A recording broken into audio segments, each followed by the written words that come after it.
Chapter 101. Arrival. It didn't take long to get all the trucks going again, and they were headed north as the sun disappeared behind the horizon. The drivers lit the lamps on the corners of their vehicles, as well as the headlights. It slowed them down, but after a whole day on the road, everyone was tired anyhow. The Royal Guard would drive all night, as they didn't trust anyone else to take over their trucks. But there weren't many extra people in the convoy to begin with. Hardly enough to make it look like they had a proper escort. Dominic slept for a few hours in the forge carriage, which was mostly loaded with supplies. If he had to actually work, it would be useless as a forge until it was unloaded. But presumably they were only going to use it when they got to the city. At most, they would likely keep it as a backup. Just after midnight, movement in the sky caught Dominic's attention, and he pointed the airship out to Wilkes, who shook his head. "It's heading north. It has to be one of ours. If there was a bit more moon out, we could likely identify it. But for now, just make a note and we don't take action. We don't want to draw attention to our own airships, after all," he replied. Nothing moved near them as the trucks rattled down the gravel roads all night and pulled up to the city walls of Burton just before dawn. The city gates were locked tight, as expected at this time of day. But when they pulled up, the guards opened them after a short conversation with the garrison commander, who was in the front carriage with Princess Alexis. The city was not much of a city, by Dominic's estimation. It was a collection of fortified towers, gathered around a central keep. Small houses and shops filled every available meter of space, and even the roads through town were on elevated wooden platforms, passing over the roofs of the smaller buildings. "Well, this is different," Dominic muttered, while Wilkes laughed at him. "At least there is no mud on the road." The guard laughed as they moved slowly down the elevated platform. The wooden road? Above wooden and clay-shake roofs? In a city that might be about to face siege weapons. Dominic noted. "When you put it that way, it does sound like a bit of a fire hazard." Wilkes agreed. They were both mentally mapping the city, thinking of defensive plans for the situation that they had.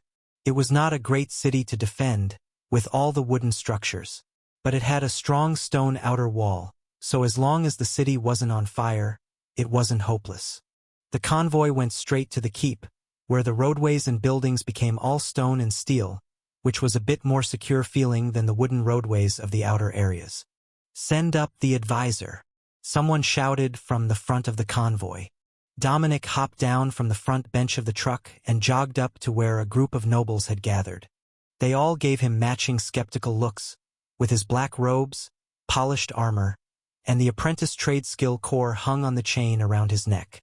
Dominic had removed his hat when he changed into more formal clothes as they approached the city, but he was used to the dismissive looks he got. "Advisor Dominic, meet the Marquis of Burton and his sons." "Marquis, if you have an urgent need to contact me, you may contact the advisor directly. There is no need to pass messages through staff. I have conferred with your garrison commander, and we have formulated a defensive plan should the city be targeted." "Has the Natural Sons Regiment arrived yet?" Princess Alexis asked. "Your Highness, it's an honor to have your assistance in these trying times. My younger son Dax is a ranking member of the Natural Sons, and it has been quite the enlightening week having him home again." The tallest of the young men bowed politely, then turned to face Dominic. "Dominic Wavemates?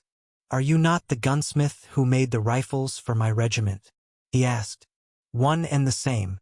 I have brought spare parts, should we need to repair any of the regiment's specialty rifles." Dominic agreed. The young man sighed in relief, and his father gave him a questioning look. "He's the Royal Forge's premier gunsmith, despite his youth. He made all 500 rifles for the Noble Sons Regiment personally. Nobody knows our rifles better than he does. With him here, we don't need to worry about running out of spare gear," Dax explained. That was a relief to the other soldiers, but the Marquis still didn't seem to understand anything about it. "Ah yes, I heard that your rookie unit had some fancy gear. It was so good of the king to equip the surplus children so well," he declared after a few seconds of thought. The guards with him, and his oldest son, looked almost stunned by his dismissive attitude. Most parents had a favorite child, but wasn't that going too far? But Dominic was sure that would change the moment that a whole regiment of riflemen got to work. "Princess, if it pleases you, we have prepared rooms for you to freshen up and sleep before the afternoon strategy meetings," Marquis Burton offered with a grand gesture that pulled his undersized shirt free of his pants. He wasn't a particularly paunchy man, but his clothes were all a bit too tight, and something about that bothered Dominic. The man was wealthy enough that he should be able to afford perfectly tailored clothing. But as he began to walk, he seemed to deflate.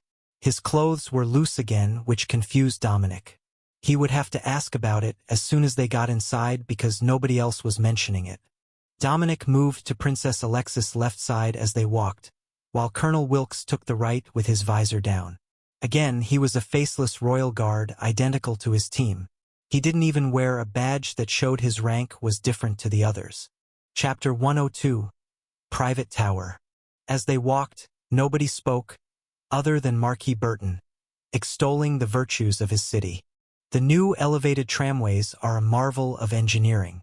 They have cut the time to traverse the city by 2/3, and now even the commoners can live in any part of the city and still easily and quickly make it to their chosen employer. It has done wonders for property values, and quelled all the dissent about renovating the slums into properly high-density housing. The Marquis insisted. They certainly have done wonders. This might be the most completely renovated city in the entirety of Signia. Princess Alexis commended.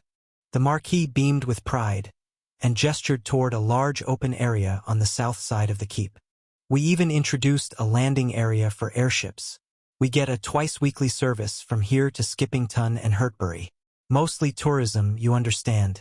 But the new airships do a wonderful job of carrying the mail as well," he explained. That would be a useful resource for the defenders, if they could get a military airship or two here for the effort. Not many cities had a proper landing area so close to the center of everything. Even the airship yards in the capital were on the edge of the city, built on platforms over the docks in the bay. The logic at the time had been that while they were flying ships, they were still ships, so they should naturally belong with the other ships. Princess Alexis wasn't sold on that idea, but now that they were built, it didn't make sense to move them. "Where are the barracks, Marquis?"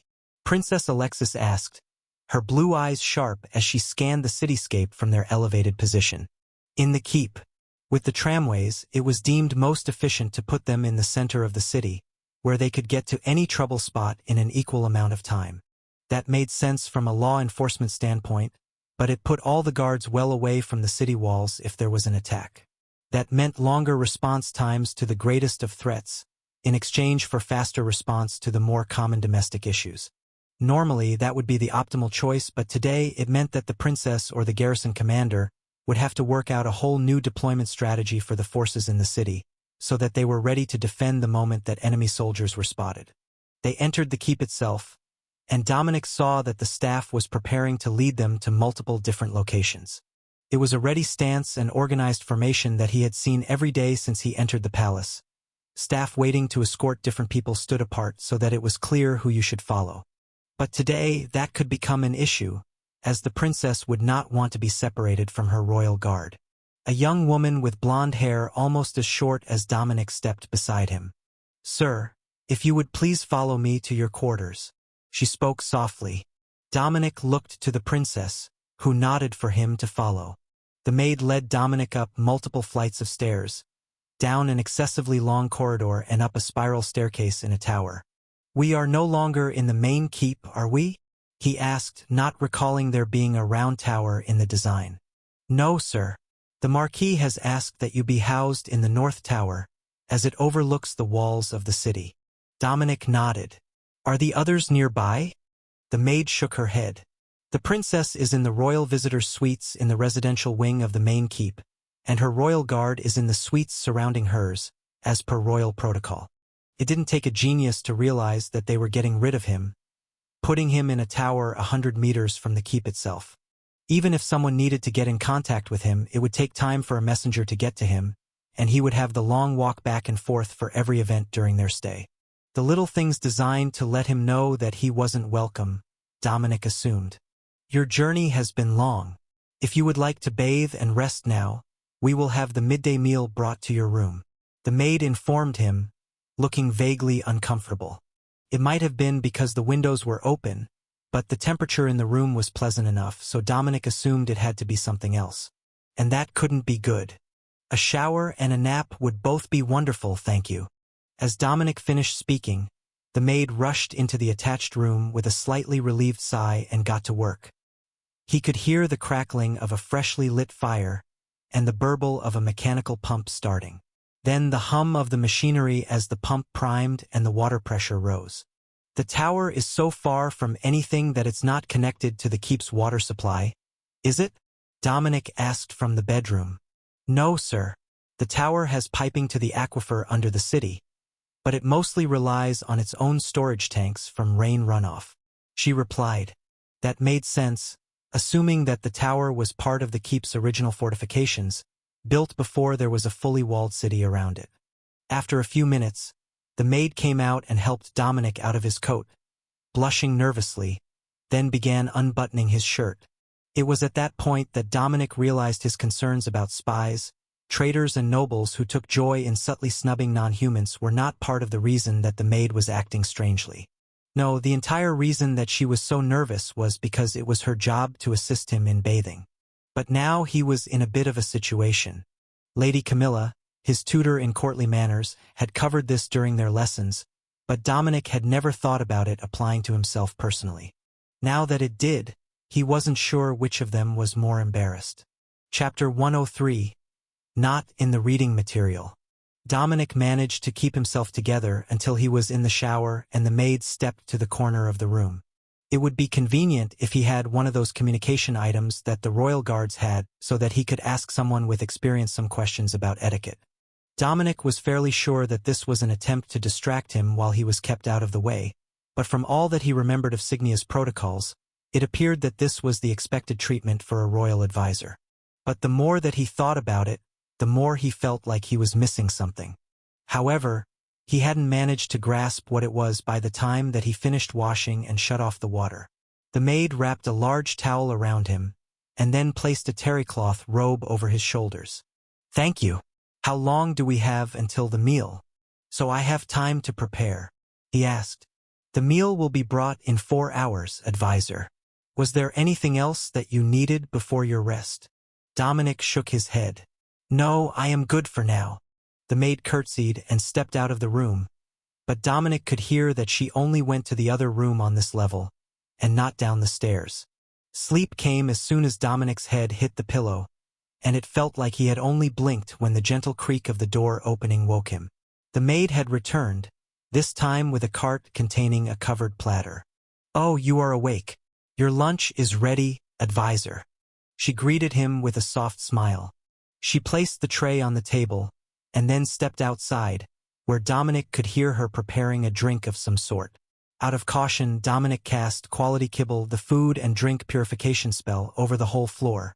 If any of the food or the water in the storage tank was tampered with, it should be fine now.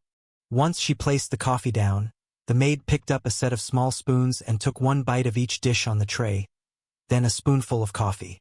Her nervous expression told Dominic that she also wasn't 100% sure that nobody was going to try to poison him, but she did her job and hoped for the best. So Dominic began to relax around her and ate his lunch. Soon enough, the others would be up and it would be time to work. But Dominic was reasonably certain that the Marquis wouldn't schedule anything for less than 8 hours after their arrival. More likely, he wouldn't want to schedule anything until tomorrow, just in case it conflicted with the princess's schedule for the day. Once he was finished, and the dishes were cleared, Dominic started working on the lesson plans that he had brought with him. There was much more to study about magical engineering, and he could do the theory work anytime, unlike working on his smithy skills, which needed space and tools. He did have his travel forge and tools in his storage item, but hammering away in the forge would make it impossible to hear anything happening around the tower. Dominic was nearly through the lesson plan on combining effect circuits within a single-element Magitech orb when he noticed that the maid was beginning to look flushed. "Miss, are you all right? You don't look well," he asked. The maid just nodded weakly and remained standing in the corner of the room, waiting for orders. No, seriously, you're bright red in the face and sweating. At least sit down or something. He insisted. The maid blinked slowly, then sprinted out of the room and came back with a vial of something bright blue. Advisor, please, you need to take the antidote now. She pleaded. You should likely take that first. I feel fine. The maid shook her head. Dragonberries aren't fatal, I will be fine. But they're a powerful sedative. Dominic frowned. Dragonberries weren't a sedative. In fact, his mother grew them in the garden to make pies with. Dragonberries? You must be delirious. Dominic insisted, and got up to help the unfortunate servant. But shouldn't his spell have purified his food? He cast it over the full floor, and everything was already present when he did. However, as he stood up, Dominic recalled something his mother had said when he was small. The Wavemates family used dragonberry tea to sort out imposters and spies. Because it was toxic to humans but not to them. It would cause them to burn up, causing an intense fever, then they would pass out for days at a time. By the time that they could wake up, they would have been safely handled by the manor's guards. Dominic popped the cork off the bottle and fed a bit of it to the maid. You didn't need much, the full vial would be enough for the whole guard entourage if they mixed it with water. Instantly, her flushed face began to clear, and the maid began to panic. Advisor, you must take the antidote. She pleaded. Dominic patted her on the head and smiled. I am a Wavemates dragonkin. We eat dragonberries in pie. Now grab the coffee and bring me to the princess quarters. I believe that the Marquis has a traitor in their kitchen. She nodded in agreement and grabbed the carafe of coffee, then twisted the lid closed. This way, advisor. I know a shorter way to get to the princess. She took off running, with Dominic right behind her. Then, he nearly had a heart attack when the maid turned the corner at the bottom of the spiral staircase and simply jumped out the window. There was a flat stone roof less than a meter away, and she had paused to make sure that she hadn't lost him. But after his moment of panic that she had just jumped to her death, Dominic was behind her again, running across the building, then a portion of the keep wall, and finally jumping onto Princess Alexis' balcony. For the record, this is a horribly insecure room. Dominic panted, catching his breath. The maid nodded, then took out a key to unlock the patio door. And that was when the real chaos started. Chapter 104, Dragonberry Nap. Princess Alexis was on the ground, unconscious. 2 servants were dead on the floor, decapitated by her guard, while one was sobbing in the corner with her hands on her head. There was shouting in the corridors, but Dominic couldn't tell what it was as he cast mage armor to block the first strike of the royal guards. It's me. There were dragonberries in my food. What were her symptoms? He demanded. High fever, then unconsciousness. The room is soundproofed, and we didn't notice until the guards inside failed to check in. The guard reported, with his blade still on Dominic's neck. Where are the other guards? They all ate lunch. That explained it. Only the ones on guard duty at the door didn't eat at the same time, for security's sake. So half the team was out of action. But not for much longer. I need your canteen, Dominic insisted, just now realizing that the coffee could well have been the drugged part of the meal. It wouldn't do to feed that to anyone else. The guard took out his canteen, and Dominic dumped the remainder of the antidote into it, then gave it a shake. Feed that to the princess and then the guards. The guard gave him what Dominic took as a flat glare, though it was impossible to tell with his visor down. Right, I will get her to drink. You have work to do. Dominic tipped the princess upright, and fed her a mouthful of water that she instinctively swallowed. Then another. After the third, the flush began to fade from her face, and her eyelids fluttered. Good afternoon, princess. I will leave you to the care of your guards, while I go treat the others. He whispered. Princess Alexis nodded and gave him a faint smile, though her eyes remained mostly shut. The guard tapped the door, and it was opened from outside, where Dominic saw that the other 6 guards were already all active. Oh, you found the antidote. Good work.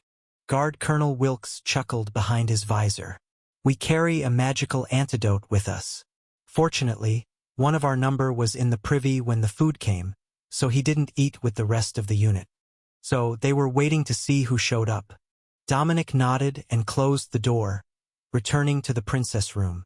Here, sip at that. I diluted the antidote in it. Alexis smiled at him. Thank you. Quick thinking. Coming here to check on us in that condition. Dominic chuckled. I rather like the flavor of dragonberries, actually. It was the maid assigned to my room who got us here so fast. I'm over in the tower. The guards snorted in amusement, and the princess giggled softly. What? The princess patted him on the shoulder. Advisors are put over in the tower because most of them are lecherous old bastards, and the royal family prefers not to have them right next door terrorizing our servants. The maid who had been assigned to Dominic's floor nodded in agreement, but didn't say anything until the princess addressed her directly. If my guess is right, you should be a courtesan from the marquis-favored establishment in town, right? She asked. The maid shook her head. The marquis isn't the sort. He seems satisfied with his wife. I was chosen on recommendation from the Marquis 3 years ago for assignments of this nature. The princess gave Dominic a knowing look, and he rolled his eyes at her. Do I strike you as the type that would do that to someone who was afraid of losing their job if they said no? That made both the maid and the princess laugh. They wouldn't assign you one who wasn't willing, but I applaud your moral convictions in this degenerate world. Since you're here, you should wait to see what happens. I don't know whether they're going to send someone to the tower or my suites first, but I am willing to wager that it's directly here. They put so much sedative in the food that I only got a few bites in. Alexis informed him. Then she gestured for Dominic's assigned maid to sit on a chair at the side of the room so that she could ask questions. How did you know what antidote to use, and where did you get it from? She asked. The maid shrugged. The tower is fully stocked. There are 2 vials of every common antidote in the servants' quarters, as well as a magical universal cleansing potion. I don't think that whoever sent the food up knew that, so they can't be one of the regular chefs. Princess Alexis gestured at the guard, and Dominic realized that it was some sort of sign language but not the one that he knew. City guards and soldiers had a set of hand signals, a basic silent language, that he had learned as a youth while watching them train. But this wasn't the same. It was still done with one hand, but it was more detailed. But it also wasn't the same one that the Wavemates guards used when Dominic was a child. A quick tap at the door let them know that something was happening, and then Dominic heard the door across the hall close. Everyone in position, the guard whispered. Alexis motioned out the patio door, and Dominic dragged the 2 surviving maids outside, then cast minor illusion on the guard, to make him look like a chest of drawers. Alexis laughed quietly, then Dominic cast the spell again, making her look flushed and sweaty, with a bit of blood from her temple onto her clothes, as if she had hit her head when she collapsed. Neither would stand up to more than a few seconds of scrutiny, but with the princess pretending to be unconscious on the floor, and signs of a bloody struggle in the room, it was likely that whoever came wouldn't hesitate. The door silently swung open just enough to let a slender figure through, and the assassin went straight for Alexis, not noticing the guard standing behind him. A swift strike to the back of his neck knocked the man out cold, and Princess Alexis climbed to her feet. She gestured for silence, and the guard carefully checked the hallway to see if there was a spotter. All clear, he reported. Excellent. Now let's go sort this mess out.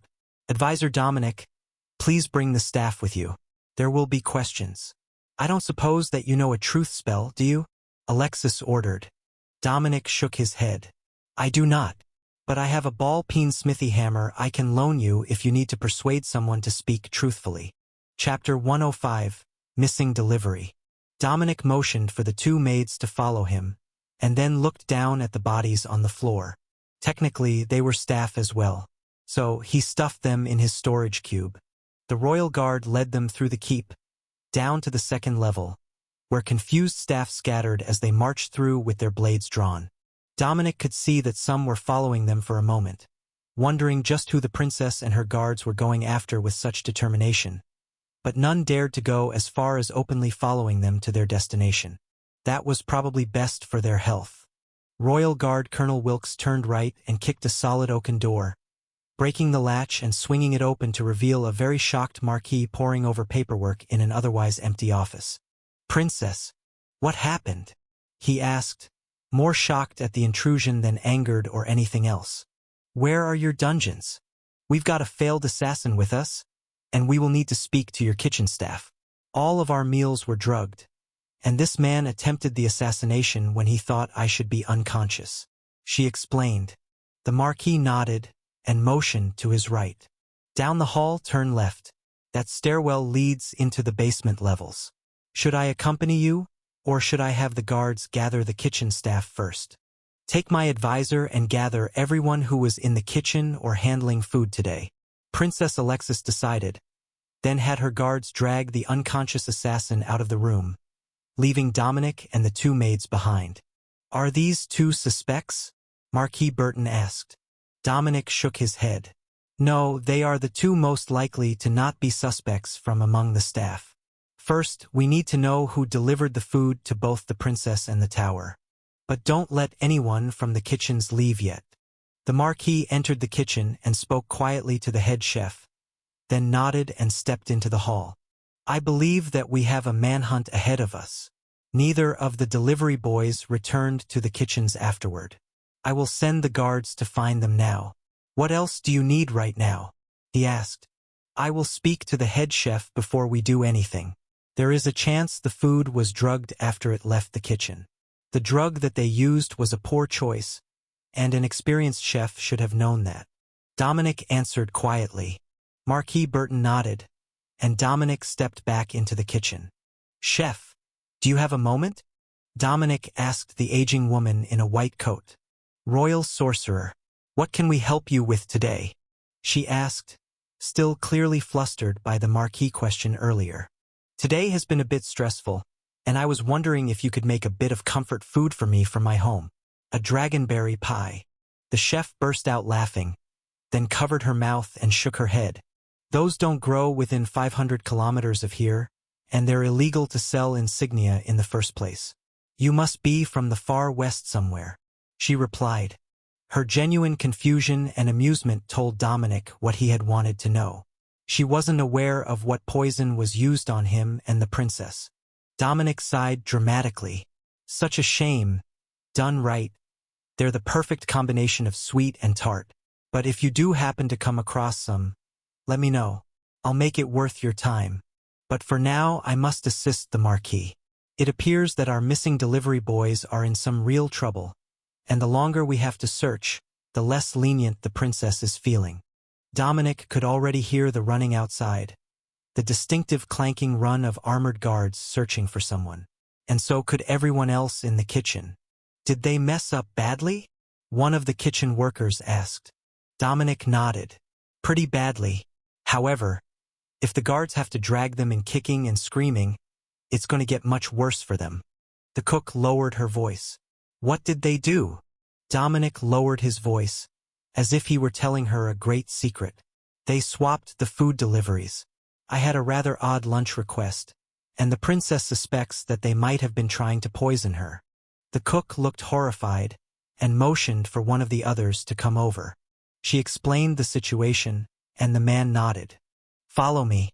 I believe I know where they might have gone to hide." Dominic followed him out of the room, leaving the others behind in the halls outside the kitchen, telling just enough of the truth to get everyone concerned, but phrasing it as an accident worked much better than hurling potentially fatal accusations around. They went down a narrow stairwell, down a dark hallway barely lit with Magitech lights, and then to what looked like a common room, which was completely dark with the light bulb orbs inactive. Dominic sent a bit of mana to the lights, and the room lit up, revealing destruction. The sofa was overturned. There was blood all over the cushions, and two bodies lay on the ground. "Go get the guard, and maybe a doctor," Dominic ordered. What was he supposed to do in this situation? Make notes? That seemed like the most obvious choice. He just had to make sure that he didn't get too close and make a mess of the blood. But there were some obvious answers. First, one of the boys was holding a coin purse, much more stuffed than Dominic would expect for a minimum wage employee. Second, there were coins on the floor under the low table which had been split in half. Dago's gold coins. That almost felt like a setup, as if they were being framed for the crime. Anyone in their economic position would immediately put those coins somewhere safe, and not keep them in their hand or anywhere where they risked losing them. Then, the fact that the coins were left behind out in the open after the fight. If they were set up and killed by someone else from the staff, they would have taken the gold before they fled. So, it was most likely their mysterious assassin who set them up. Hopefully, the princess and her men were having some luck getting answers. Chapter 106. Find them alive. Dominic began to draw out the scene in his notepad, then wrote notes on everything that he saw and everything that he thought might be suspicious. It didn't take long, but by the time that he was done, there was a member of the royal guard, as well as the local physician coming down the hallway. "Why is it so dark down here?"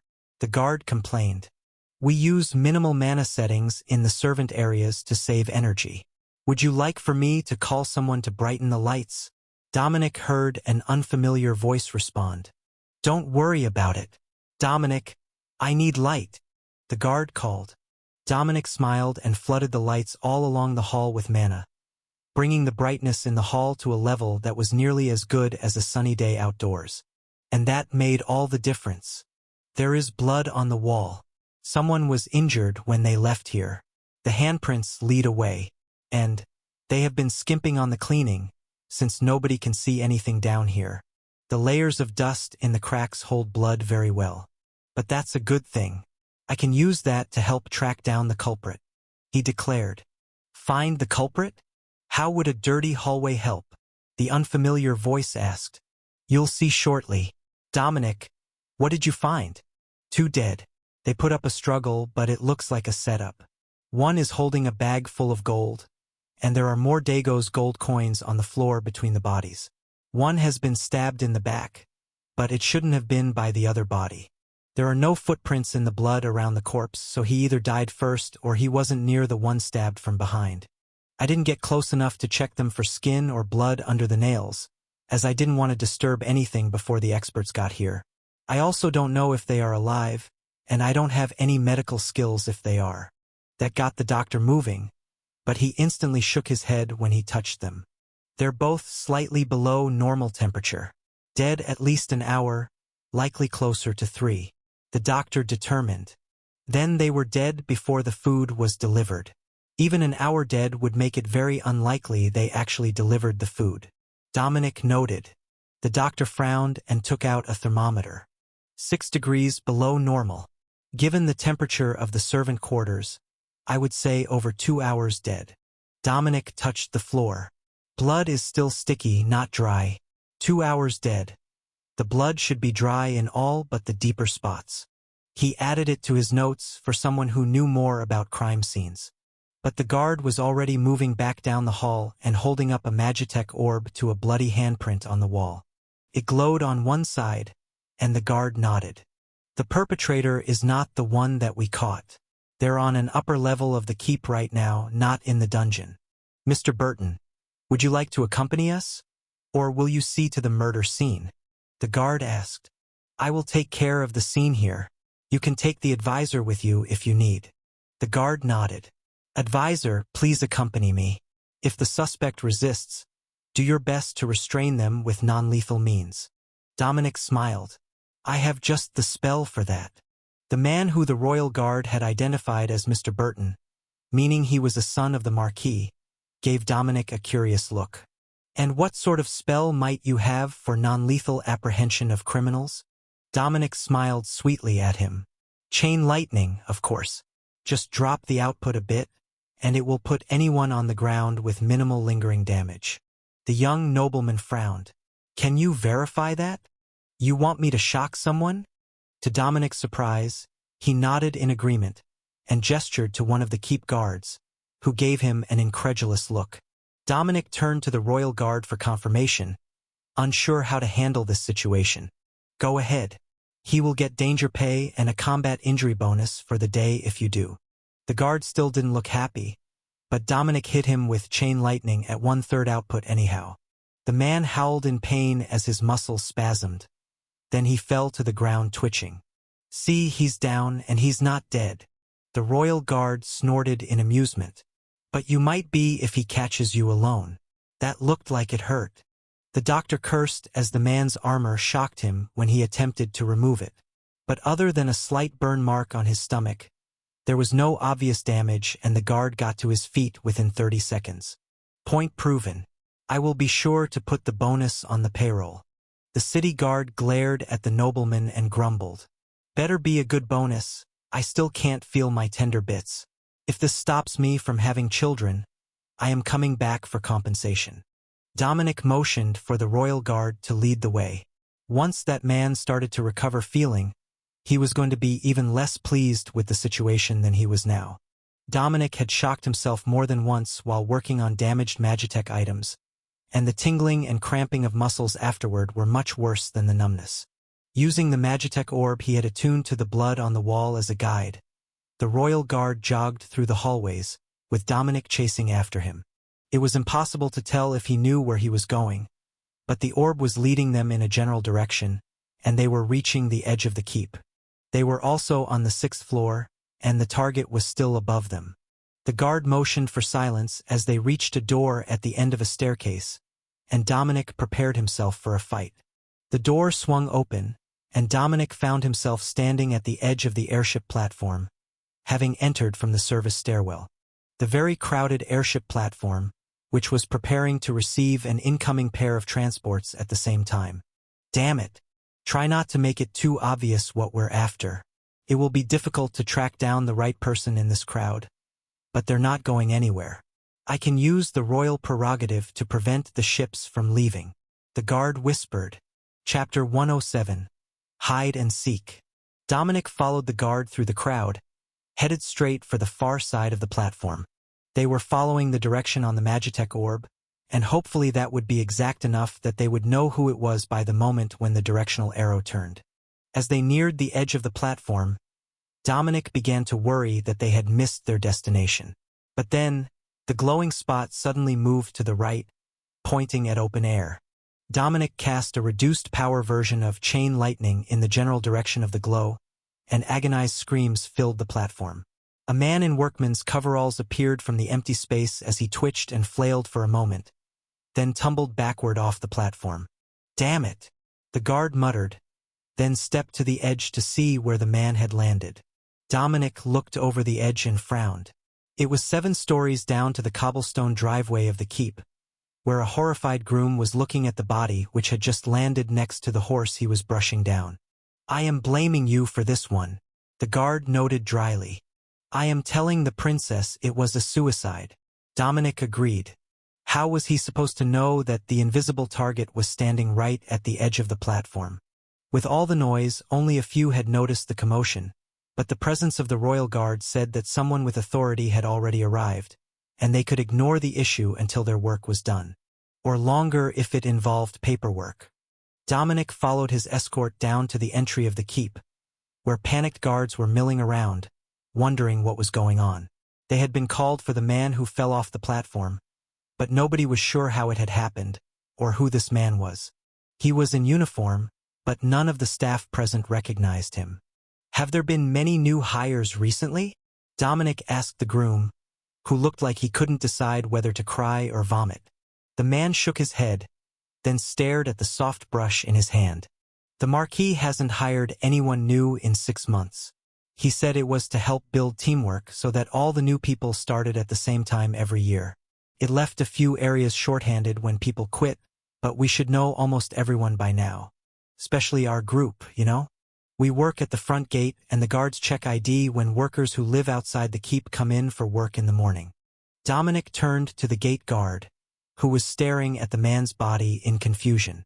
As the groom had said, he had no idea who this man was, but he should have seen him every day for the last 6 months.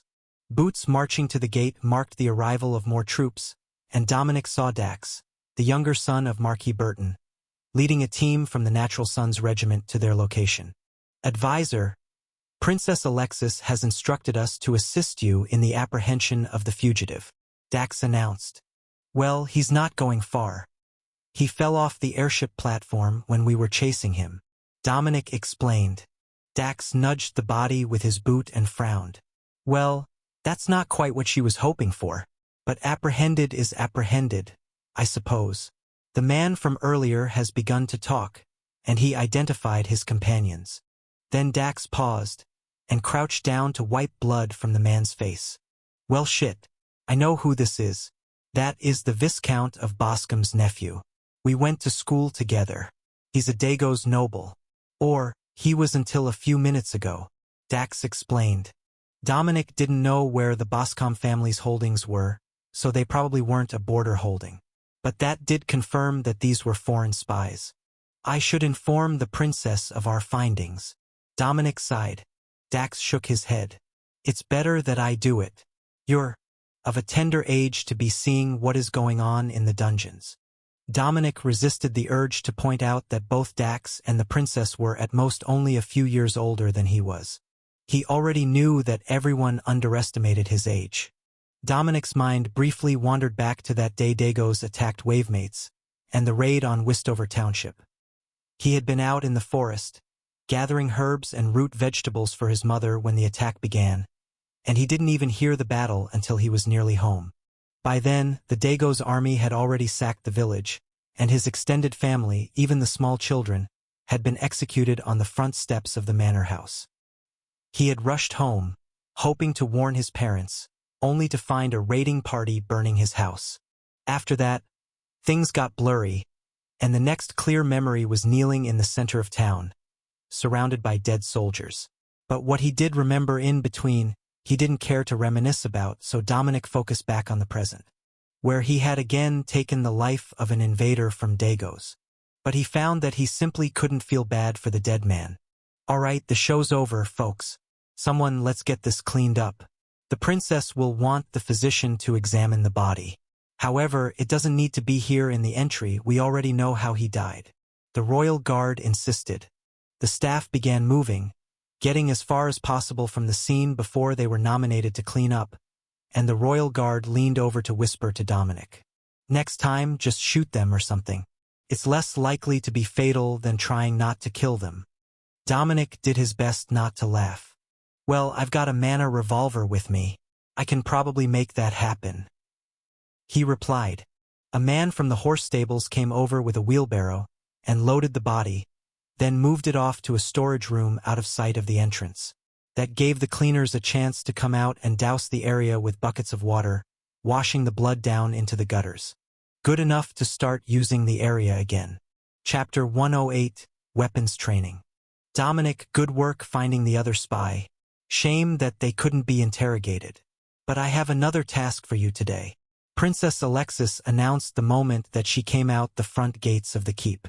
At your service, Princess. Alexis winked at Dominic and motioned toward Dax, who had returned with her. I want you to work with the Natural Sons Regiment today. They have been training with your rifles for some time, but nobody knows the design and its quirks better than you do.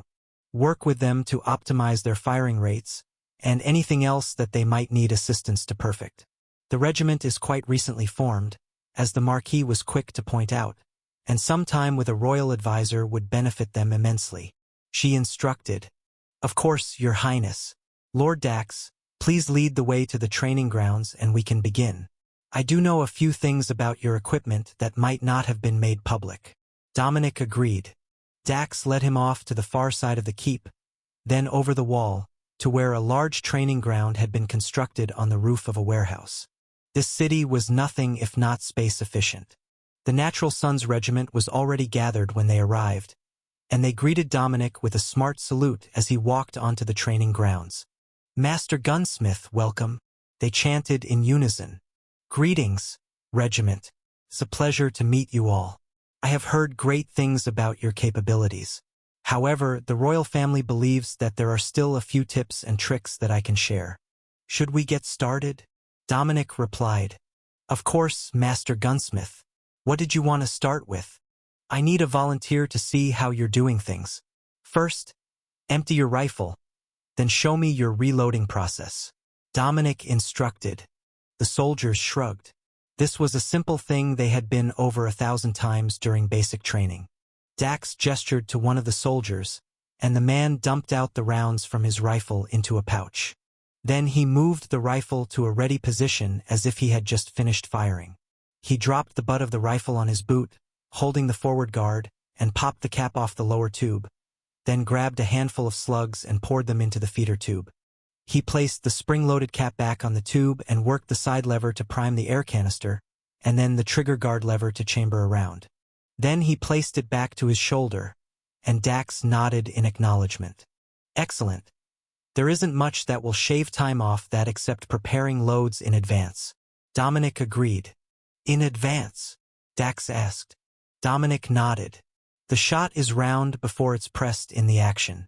So, you can roll them in a paper tube and just rip the end off to pour them in. That's why the cap section is flared. But if you're feeling spicy, you can hang the munitions bag from your wrist as a counterbalance, and load them in the action one at a time. It saves time if you need one more shot and don't have time for a full reload. Dominic took a spare rifle from his storage cube and a bag of ammunition. Then he lifted the rifle and worked the lever with his right hand while tossing the ball in the open action with his left. The soldiers stared at him in confusion. Ours don't work like that. It's blocked, see? Dominic frowned, then reached over and pulled the pin holding the dust cover, allowing it to swing open. I know that technomagic is best not tampered with, but it looks like someone forgot to mention the little details, like what was just to keep the rifles clean during transport, and what was a functional bit. Actually, Dominic had forgotten to tell anyone, so they all just assumed that it was supposed to be that way and didn't mess with it because the rifle worked and that was the important part. The soldiers nodded in understanding. The dust covers could mostly stay in place, as they would keep the rifle from getting gummed up in battle. But if you were expecting a hard-pressed battle, it would save you in an emergency if you had it off. I left explicit details on cleaning, so I'm sure you all got those notes. Other than that, I'm not sure what else we can go over, other than ammunition. Do any of you have the Create Munitions Magitech orb? Dominic asked.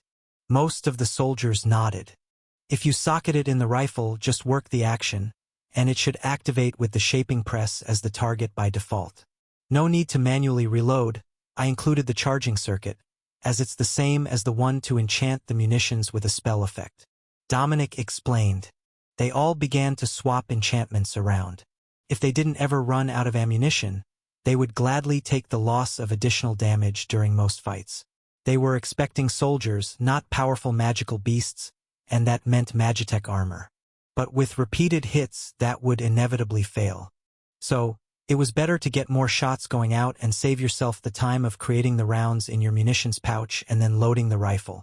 One more thing that I discovered after the rifles were shipped out. You can mark ranges on the rear slide sight once you have tested the individual rifles. They'll all be slightly different, just because the workmanship isn't precise enough to calibrate them in advance. But that will save you precious seconds when picking targets. Dax laughed, and showed Dominic the rear sight of his rifle that already had a set of marks scratched into it. Well, I guess that one was more obvious than expected. You are the professionals. After that, all the soldiers began coming up with questions about maintenance, what to do if the compressed air began to leak, issues that could come from damage to the various parts of the rifle, and other questions that nobody but the original gunsmith could answer. Chapter 109. Natural Sons Training. The Natural Sons Regiment demonstrated their skills for Dominic, shooting at targets at the end of the training field.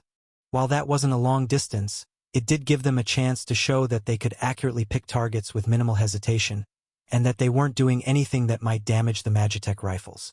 They practiced for an hour before the garrison commander came out to inspect, along with 100 of his archers. Lord Sorcerer, the garrison has training scheduled. Might we have the field? He requested. Dominic saw Dax frown, and a number of the riflemen looked like they were about to speak up, but Dominic motioned for them to wait. Of course, garrison commander. I have seen what I need out of the regiment. Their accuracy and reload rate is not inferior to a trained archer, and the rifles have the advantage in armor penetration by a wide margin. Dominic agreed. The Natural Sons nodded in satisfaction. The new Magitech rifles certainly were superior to any bow that they had ever held. The Natural Sons moved to the edge of the training area, and the archers took their positions, ready to show up the riflemen. But Dominic didn't get a chance to enjoy the show. As the moment that he moved away from the training ground, a member of the Royal Guard came to call for him. Advisor, Your expertise is needed for the airships, he explained.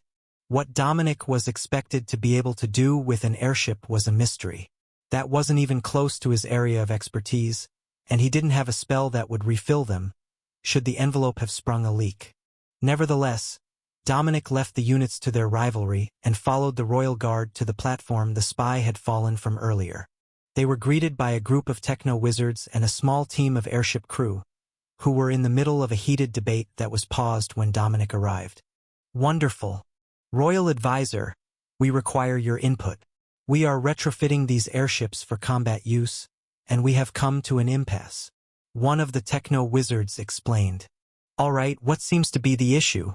The man flipped all 3 layers of his goggles up away from his eyes and straightened his collar before speaking.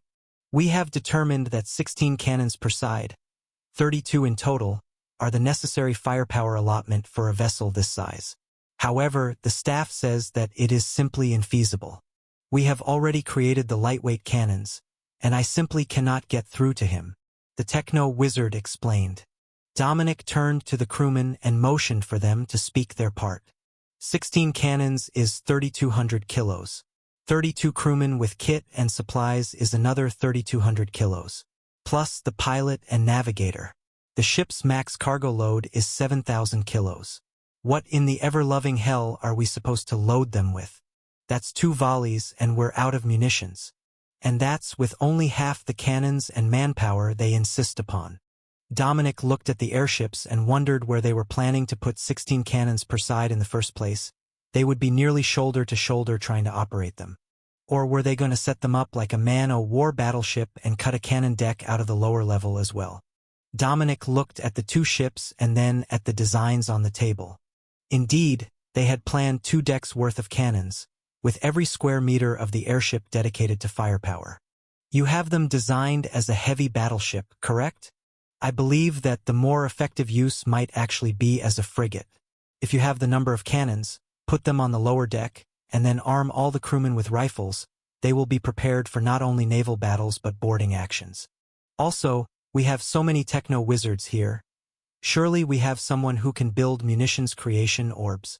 Dominic suggested. Cannons that create their own munitions? Or a central charm on the cannon deck? One of the crewmen asked. Now that you mention it, self-loading cannons would have the number of crewmen who are needed to man them. Do we have the design team to make that happen? Dominic suggested. The techno-wizards all turned to each other and shrugged. We all know the create munitions spell, and in theory we could add it to an object to create fully formed cannonballs. It's a larger charge than they're designed for, but that's not a major change to the orb. But where are they supposed to get the mana from? I'm not sure if you are aware, Advisor, but the average crewman doesn't have a large energy reserve. Dominic smiled. That's all right. You're here to help them. The ships would be fine with a techno-wizard on board to refill the stock of black powder and cannonballs. The spokesperson of the airship crews made a note on a pad in his hand, then nodded. That would give us more than enough weight to work with. 17 crew for the cannons, including the techno-wizard. We would have plenty of weight available for fuel and supplies for an extended mission. He agreed. The techno-wizards did not look impressed with that plan. Surely, you don't suggest that royal techno-wizards should go to combat in an airship, Advisor? One of the men asked. I don't see why a techno-wizard shouldn't go to war in a Royal Navy airship. You arrived here by one during wartime, did you not? Who better to keep their cannons and engines working at peak efficiency? Dominic asked. The techno-wizards shared terrified glances, and Dominic relented. It might be best if they did, but if they were too afraid to do their jobs, it wouldn't help anyone. Or, we can stand here until we find a way to make the cannons reload themselves using a Magitech orb in a more efficient way. Then, you could remain here on the ground, and the crewmen could take turns building up the mana to reload them. Making a handful of pistol bullets was easy. Making a full 3-kilogram cannonball with an explosive core and a powder charge was much more difficult. Chapter 110. Self-loading cannons. That plan sounded much better to the techno-wizards, and within seconds, A half-dozen sheets of paper were on the table as they all frantically began drawing Magitech circuitry to upgrade the cannons to load themselves in a way that any crewman could manage.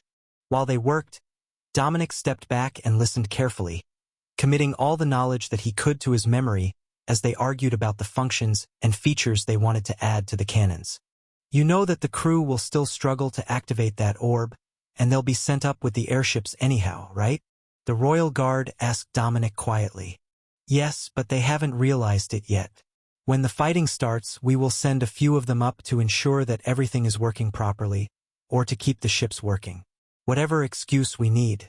For now, we just need a way to maximize firepower without overloading our ships. Dominic agreed.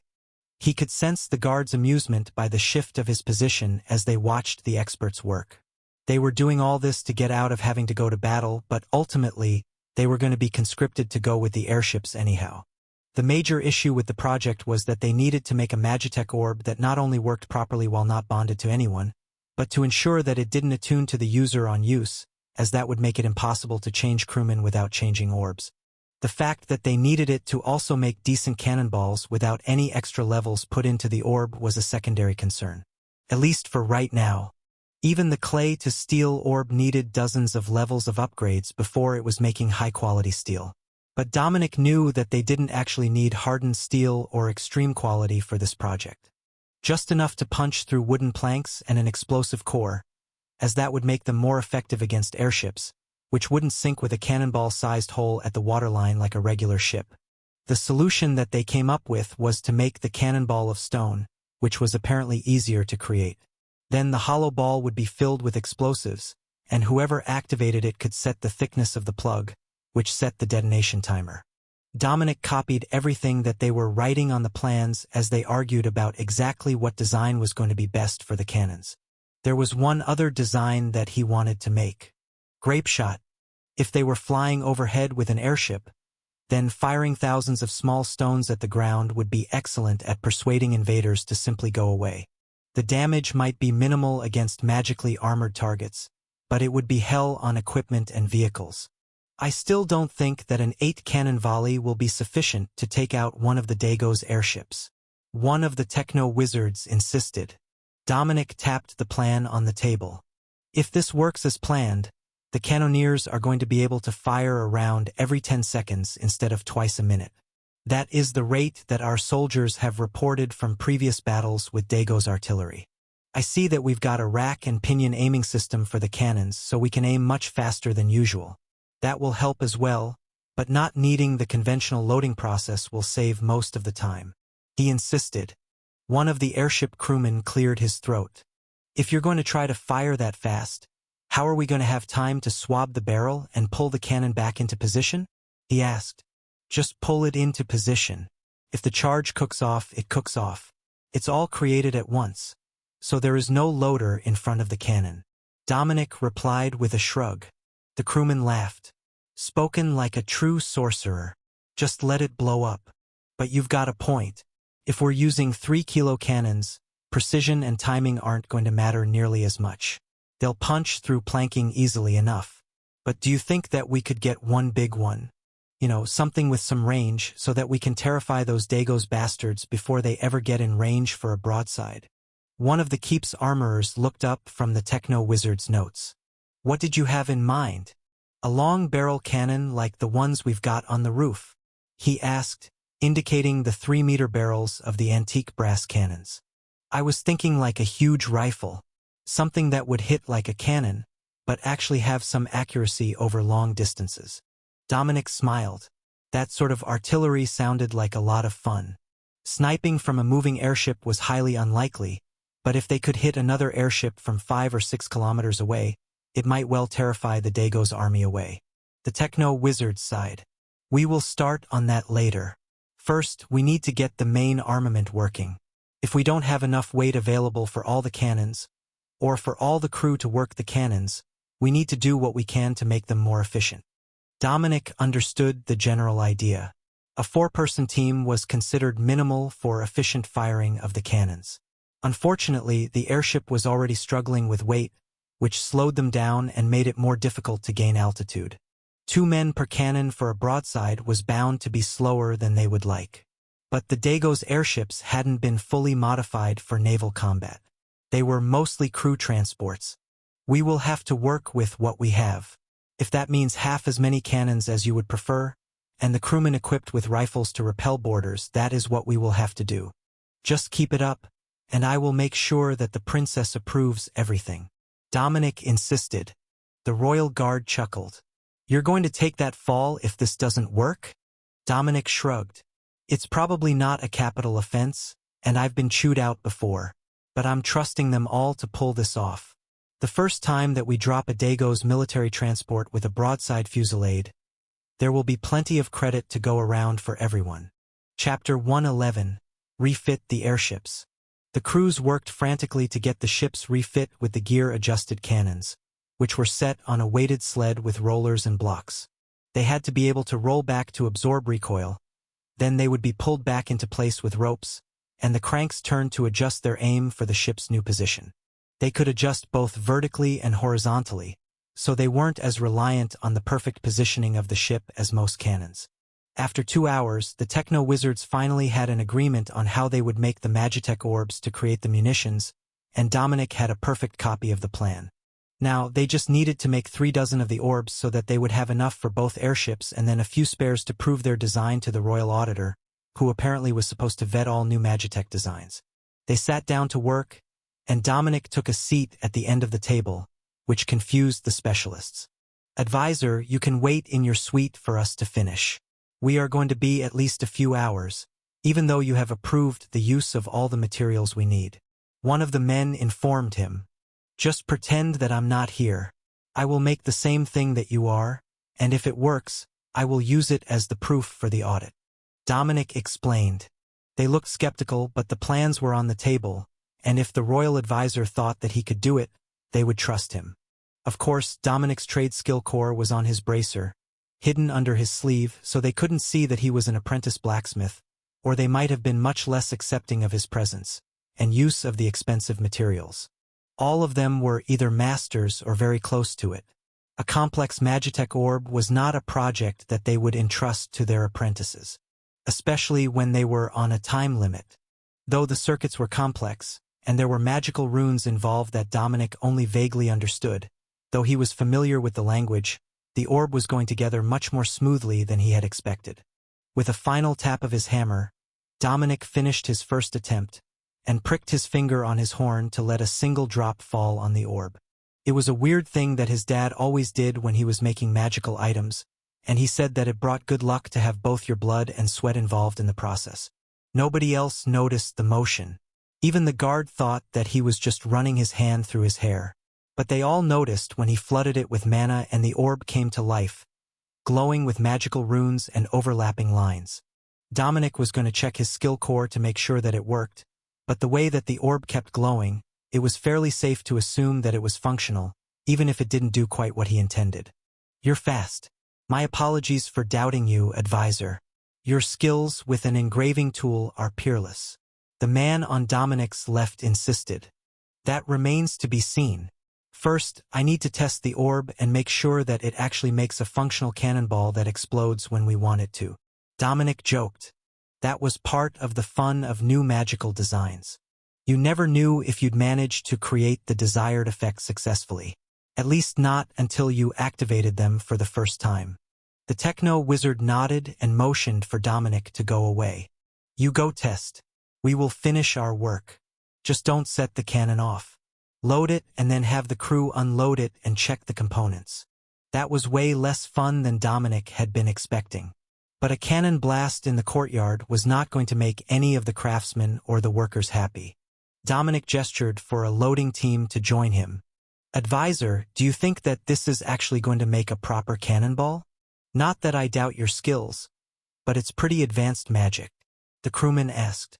I have faith in the experts. I just copied their work, like any other apprentice craftsman would. The shot should be stone with a cotton wadding, black powder core and a powder charge behind it. If any of that is out of order or the volumes look wrong, I need to know immediately so that we can adjust the others before they are finalized. Dominic explained. Dominic activated the orb, and the crewman poked a loading rod into the cannon with great trepidation. Well, I'm not dead. And there is something in there. The depth gauge says that the charge is right. See here, this is for powder only, this for powder plus ball. That's where we're at now. Give me a moment and I will pull the ball. Dominic wasn't sure how he planned to do that, but the loader had experience. As it turned out, there was a tool designed for just that purpose that grabbed the rough surface of the ball and pulled it up the barrel. Then, the powder was swept out, measured, weighed, and a small portion was detonated, to ensure that the powder itself was good. The shot was carefully split and the plug tested. All good, advisor. We need to test fire around once all is finished, but all the munitions supply tests show that your orb is good. The crewman informed Dominic with a happy smile. Can it make a solid shot? I'm worried that they might send armored gunships, perhaps with a magical barrier, and explosive shells would have limited effect. One of the other crewmen asked. Dominic shook his head. Unfortunately, there isn't much flexibility in the creation. The timer on the plug was about as much as was feasible. But they're also stone and not solid steel, so they're not going to be great against a durable surface. The primary goal was to make them mana efficient. Some of that will have come at the cost of raw damage output. If they do send armored gunships, aim high and take out the envelope if possible. That is the most likely area to be blocked with a magical barrier, but having cannonballs exploding against their defenses is going to exhaust their crew fairly quickly. How fast could you reload the cannons with that orb? One of the airship captains asked. Me, personally? Faster than you can put them back in position. But I am a Wavemates Dragonkin. I wouldn't expect the average crew member to be able to keep that up forever.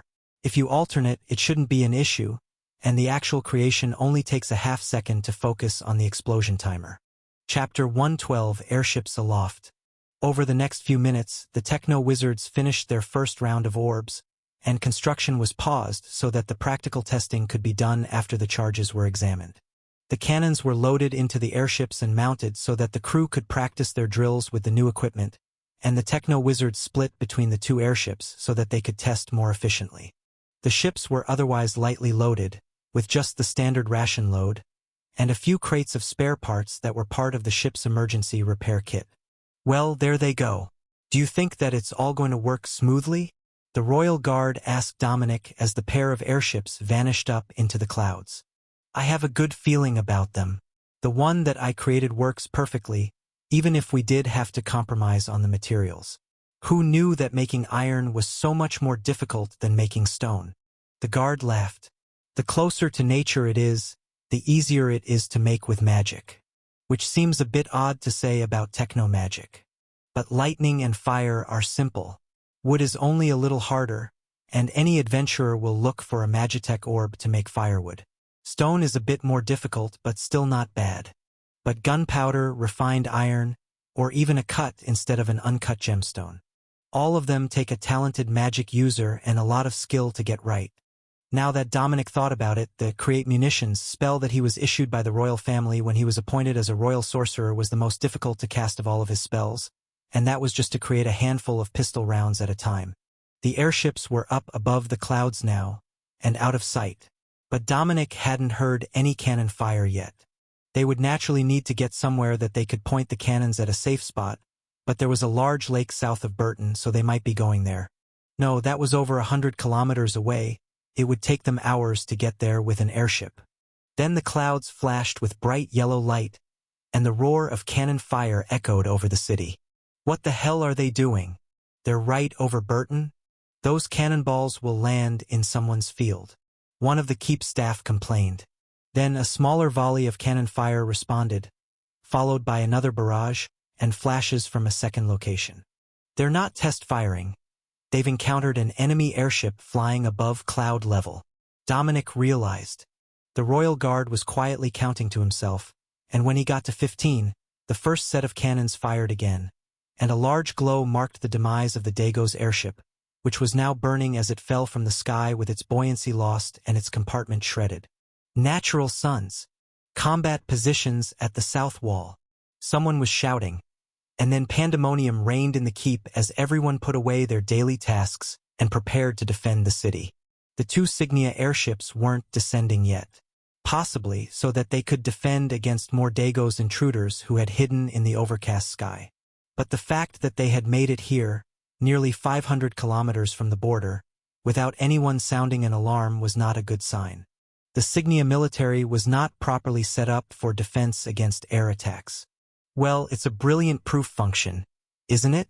There were no actual cannonballs on either ship when they went up, so every shot that they fired was the result of the new Magitech orbs. Now, we can confirm to Her Highness that the plan worked, and the money was not wasted. Good work, advisor. Dominic chuckled. It wasn't like he designed the things, he had just given them approval. He should likely make sure that he actually had that authority, but it seemed like something that a royal advisor should be able to approve on their own, even if he had to repay any failures from his own pocket. It's just a shame that we only have 2 ships in our local fleet. If my memory serves, Cygnia City has 30 ships for their naval blockade of the harbor. Dominic noted. That's on the water, but I suppose that a ship is a ship in some ways. If we had 30 fully armed airships, we could make a cordon over the whole region, the way that the Cygnia Navy can on the bay. The guard agreed. The first crippled airship had managed to slow their descent by jettisoning cargo overboard, but they were still crashing. Dominic's sharp eyes could see that there were dozens of soldiers on board, and they didn't appear to be paratroopers, or they could have jumped already to give the airship a chance to limp away. As the crippled airship approached the ground, the Natural Sons Regiment began to fire, splintering wood and forcing the soldiers to take cover. Then, more cannon fire erupted overhead, this time in 2 different directions. It looks like we've got a full-scale invasion going on. Dominic sighed. We do now, anyhow.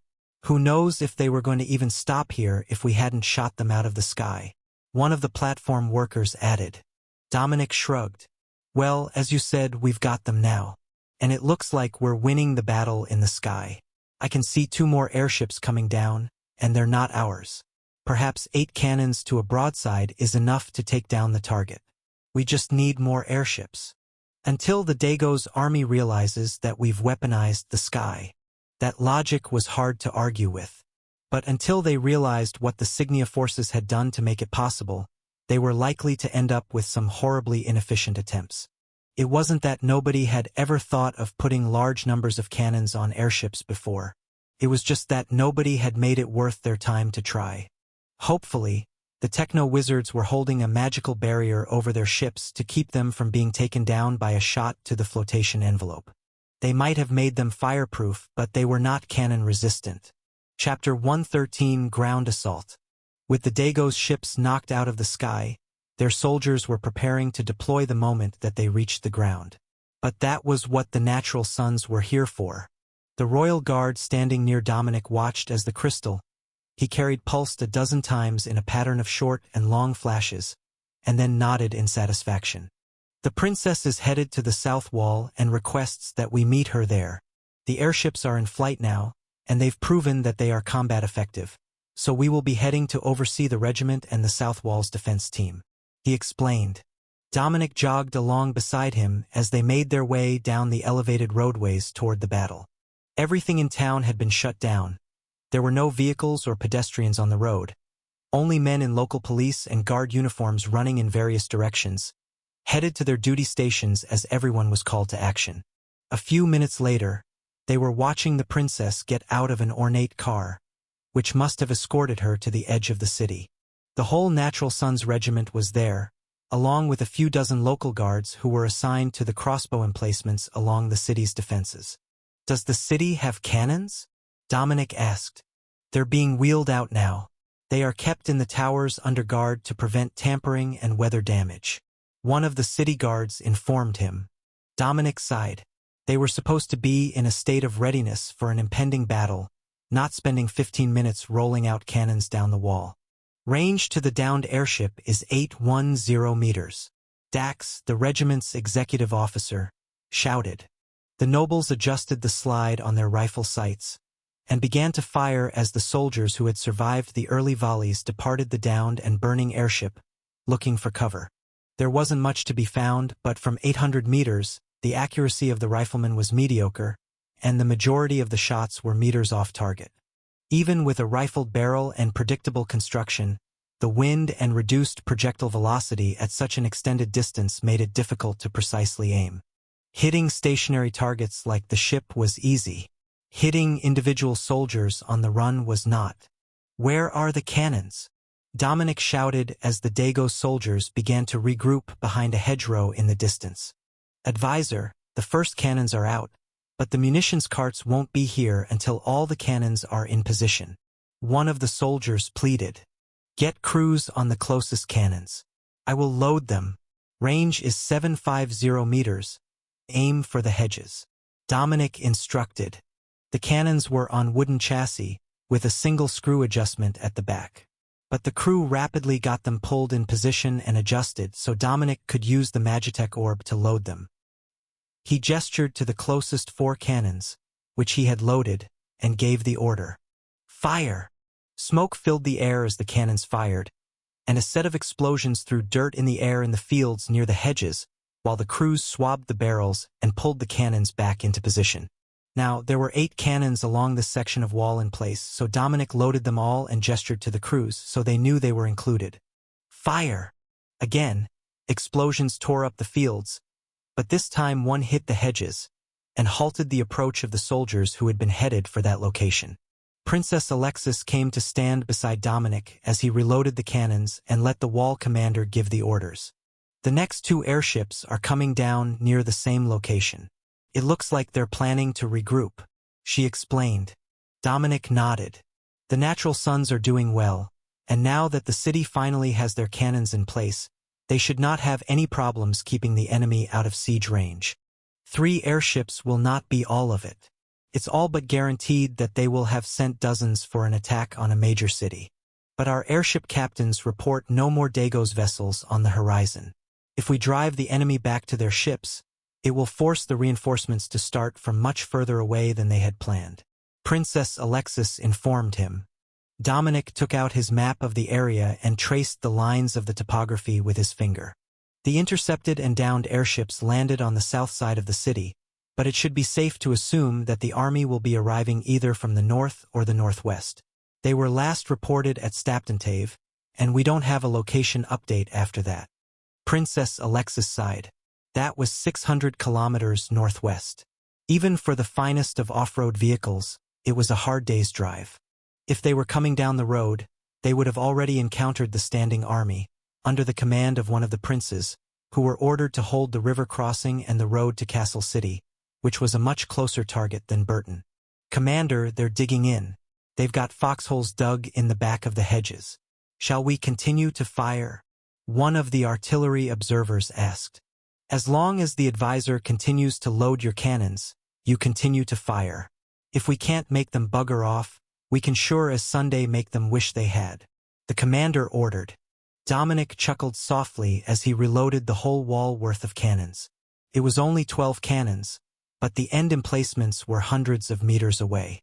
The city hadn't been upgraded as a defensible fortress in quite some time, and it was intended to rely mostly on archers and crossbowmen to hold the wall, not cannon fire. "How long can you keep that up?" Princess Alexis asked Dominic as he raised his hand again to signal that the cannons were loaded. "Probably another hour. By then, all the defenders on this shift should have arrived, and the cannons will have their full supply of shot and powder in place for the next charge." The princess patted him on the shoulder. "Don't work yourself too hard. You're a royal strategy advisor, not an artillery officer." Chapter 114. The waiting is the worst. The Natural Sons continued to fire, picking off as many soldiers from the final 2 crashed airships as possible, and making it impossible for the Dago soldiers to relocate most of their supplies before the airships burned.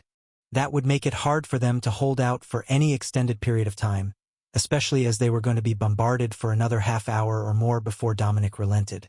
Normally, the wall cannons wouldn't fire for such a small group of enemy soldiers, but when the ammunition was free, and the royal advisor was providing it, they weren't going to complain about a nice long live fire drill to shake the rust off everyone's skills. For half an hour, Dominic continued to reload the cannons as the princess watched the progression of the cannon teams. "That's enough. They're just going to wear themselves out for their next shift if they keep it up at that pace," she finally ordered. The guns fell silent, and the riflemen followed suit, settling in for dinner against the crenellations of the wall. That way they could be on location if something happened, and a short run along the wall to anywhere else that they might be needed over the course of the evening. The standard rotation would split the regiment into thirds, with one group on duty, one eating and doing maintenance, and one sleeping at any given time. That way they could call up 2/3 of the regiment in under a minute, and they would rotate off the wall every few hours except in the most dire of situations. There weren't enough of them to cover the whole wall, but there were thousands of city guard archers who could take up their positions. Princess Alexis gestured for Dominic to get in the car with her, and the driver took them back to the keep. Well, we've made progress today. Your initiative to switch the airships to Magitech munitions was a resounding success, and after conferring with the Royal Council, they have approved 2 techno-wizards or equivalently equipped magicians to be deployed aboard every trip. Now, the actual design of the Magitech orbs will have to be sent back in person, but by morning, I am certain that the Mage Academy will be sending someone here to collect it before anything can happen to it. Tell me, how did you come up with the idea? She asked as they drove. Dominic chuckled. I'm not even sure that I did. The ships didn't have enough carrying capacity for what the techno-wizards planned to add to their armaments, so I gave them advice on what needed to happen to make their plan viable, and then everyone started working on a new Magitech orb and a modified cannon carrier. Alexis laughed. Well, they forwarded it all as your initiative, presumably so that you would take the fall if it didn't work. But now that it has worked, you get all the credit. Good thing that I kept a spare copy of the Magitech orb. But tell me, they said that it would have to undergo review by a royal auditor or something. Should I make another orb for that? Dominic asked. Both the princess and the driver laughed a little at his question. You are the royal auditor. Any advisor appointed by the royal family is qualified to hold an audit of resource use for military purposes. What you need to do is make up the report about the event, informing the king and council how it was done, and that all went well. Alexis replied. The driver stopped at the main entrance to the keep, and Dominic couldn't help but notice that the blood stain from earlier had been immaculately cleaned, but it had left a portion of the driveway cleaner than the rest, which was currently being remedied by staff with stiff bristled brooms and soapy water. Well, it looks like we're in for the invasion that everyone feared we would get, Alexis muttered as they walked inside. We've got a good group here, even if the city is a fire hazard on a good day. Did you have a particular plan in mind for when the enemy arrives? Or do we come up with something once they are spotted? Dominic replied. We will work it out in the morning. Sleep early because I expect that we're going to have visitors in the morning, intending to recover their downed airships. There are bound to be plenty of valuable resources on them, and it won't be possible to recover them in the dark. Besides, if the Dago's army isn't here in the morning, we will send a sortie out to loot them dry. Our airships should be landing soon to prepare a full crew for tonight's defense. That will include multiple techno-wizards, but not all of them. There are a number of accomplished witches and arcanists in the city that can also fill the role, so they will be paired with one of the techno-wizards to crew the airship. I discussed it with the Marquis while you were on your way to the wall, Alexis explained. Dominic nodded. I will be in the tower, but this time I'm keeping a barrier cast over the room. They're not likely to try to poison me with the one toxin I'm immune to twice in a row. The princess laughed gently. There will be a pair of guards stationed at your door tonight, along with the maid, who should have your dinner ready. We were originally going to all eat with the Marquis and his family, but now that the battle has officially started, he has far too much to do. We are largely figureheads here, just around to give orders and approve plans. But once you've eaten breakfast, come straight here. Dominic nodded. All right, I will see you first thing in the morning. Is there anything else that you need before I go? Alexis shook her head, but Dominic could see that she was nervous. Not that he wasn't or that it was unreasonable. They had started the day with an assassination attempt, and then followed it up with an invasion by airship. All in all, it was making a run for the worst days of the year list. Chapter 115, Night Guard. Dominic made his way through the halls to the tower, and up the stairs, where he found that the same maid was on duty, looking somewhat exhausted and flustered. In the hall before the doors to their respective rooms, 2 guards were keeping watch, though Dominic used the word guards loosely. Both men were well past their middle years, and one looked like he had been pulled out of retirement for this duty. But he had the sun-worn face of someone who spent a lot of time outside, and his pistol was hung in a well-worn holster on his hip. Dominic couldn't see a trade skill core on him, but that didn't mean he didn't own one, or even that he wouldn't be formidable with a pistol without one. Royal Advisor, we have been assigned night guard duty for your suite. The old man greeted him. Thank you for your sacrifice. I was never a fan of night shifts. The guard nodded in acknowledgement of the comment and returned to carving something from wood with a pocket knife, though he was also watching the staircase and the hand holding the stick was right next to his revolver. Dominic stepped into his room and saw that the window had been broken. The room smelled faintly of some chemical he couldn't name, but the room had been aired out to some extent before the window had been boarded over. I'm sorry that it's so dark in here. We were unable to get a glazier up here to replace the window today. I believe that the princess has requested that the tower be reinforced for tomorrow night. The maid informed Dominic softly as she came in with his food. She made a sign of warding over her chest as she took out the poison tester spoons, and Dominic cast quality kibble again, just in case. Did you cast a spell on the food? Is it poisoned? She asked quietly. Dominic shrugged. The spell is supposed to cleanse toxins and rot from food, but as we learned this morning, it doesn't work if the poison doesn't affect me personally, which is fine in most situations. But you're the one that gets to find out if there were any toxins that I am immune to. I am asking for a raise after this assignment, she muttered. The dinner was simple, just stew and buttered bread. That made it easy enough to test, and it was the same thing that she had eaten in the servants' kitchen earlier on her own dinner break. Why the royal advisor was getting the same thing as the servants of the Marquis keep was a mystery to her, but Dominic didn't seem to mind. At least she knew that it wasn't likely to be poisoned. Dominic woke to the sound of blaring alarms and the rhythmic thump of airship blades spinning up to speed as the vessel prepared to move. It wasn't even bright out yet, but Dominic could hear movement in the hall as he got dressed and put on his armor with his better robes. If they were going to have a full battle today, he was going to look good doing it. Dominic activated mage armor, so he had a layer of protection in case of issues, but when he opened the door, he found that the same guards were still present, and a very sleepy-looking maid had just been roused to find them all breakfast. The only major issue was that the tower was nowhere near the kitchens, and Dominic didn't have time to wait. Don't worry about me. I will eat once I get to work, but grab 4 servings anyhow, so anyone who might be watching believes that I'm taking my time getting ready this morning. Dominic instructed. He followed the maid down the stairs, and when she turned to go to the kitchens, Dominic moved as silently as he could down a side hallway, headed for the section of the palace where the princess was staying. The royal guard was on full alert and expecting his arrival when Dominic made it to their hallway. Colonel Wilkes, who had his helmet off to distinguish himself from the other royal guards, motioned for him to join them. The princess still needs a few minutes to get ready. I believe she has been sending messages back to the Royal Council for their war strategy meeting of the morning. We've got food ready, prepared ourselves, so we know that it's safe, the colonel explained. Good call. I had the maid go get food for everyone who is in the tower, myself included. But my portion will either sit on the desk, or someone will get brave enough to eat it. They ate in silence, waiting for the princess to be ready. When she eventually called them in, Princess Alexis looked pale and troubled, as if already regretting volunteering for this particular posting. What is the news of the morning?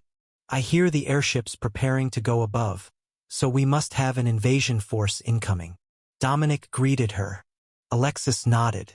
Indeed, we have an entire army coming our way, but not from Staptentave. That force is still right where it was. What we have detected is a wing of Tendago's airships, each equipped with a pair of cannons per side, and an entire mechanized infantry army. They came directly from the north, somehow bypassing our border security. But the nobles whose lands they passed through overnight reported nearly 1,000 vehicles pulling trailers loaded with soldiers and equipment. Dominic did quick mental math. 50 soldiers per truck seemed like the logical maximum, and half the trucks would be reserved for supplies if they were planning to be here more than a few days. So 25,000 soldiers. That was a considerable number, but for the siege of a walled city it wasn't unreasonable.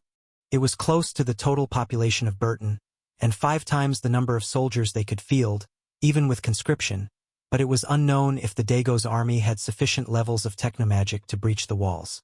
Chapter 116, Aerial Superiority.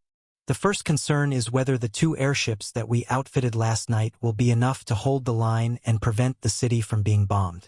Military intelligence suggests that they intend to fly over the city and drop explosives on us. Princess Alexis continued. It wasn't a bad plan, Dominic had to admit. He had been planning to do the same thing to them. There are 10 more airships on the way here to be retrofitted. They have the cannons and a magician on crew. They just need the Magitech orbs. Advisor Dominic, I will ask that you prepare for that. Colonel Wilkes, I need you to oversee the wall defense efforts, in coordination with Commander Dax and General Merlot of the Natural Sons.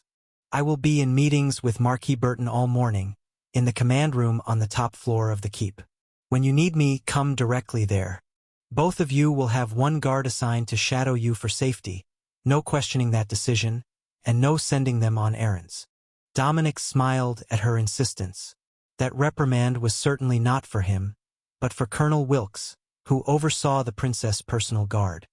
He did not look happy about it, but it was better to move in pairs when you needed things done, and there were 7 more members of the Royal Guard assigned to Princess Alexis and her safety.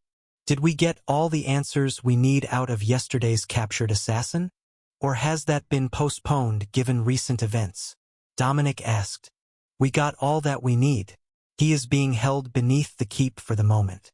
Now we all need to be off. Marquis Burton isn't a military man, and he needs assistance. Dominic and Colonel Wilkes nodded, then exited the room with a guard right behind them. Dominic found the majority of the techno-wizards just where he expected, sitting in a room beside the guest dorms at the airship docks. Gentlemen, on royal orders, we have work to do. There are 10 more airships coming in, all equipped to match the 2 currently in the air.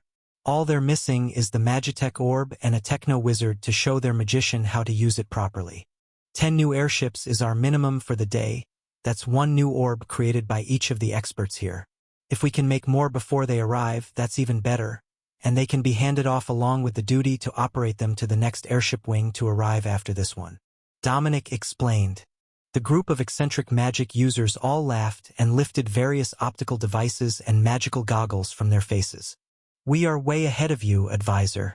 We've got 20 of them made already. 24 if you count the 4 extras that went up with the men in the defense ships. We thought that it might be good for every magic user to have one, just in case of injury or damage.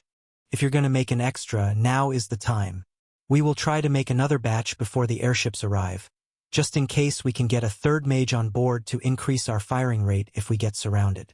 One of the techno-wizards, a man with shockingly green eyes, explained.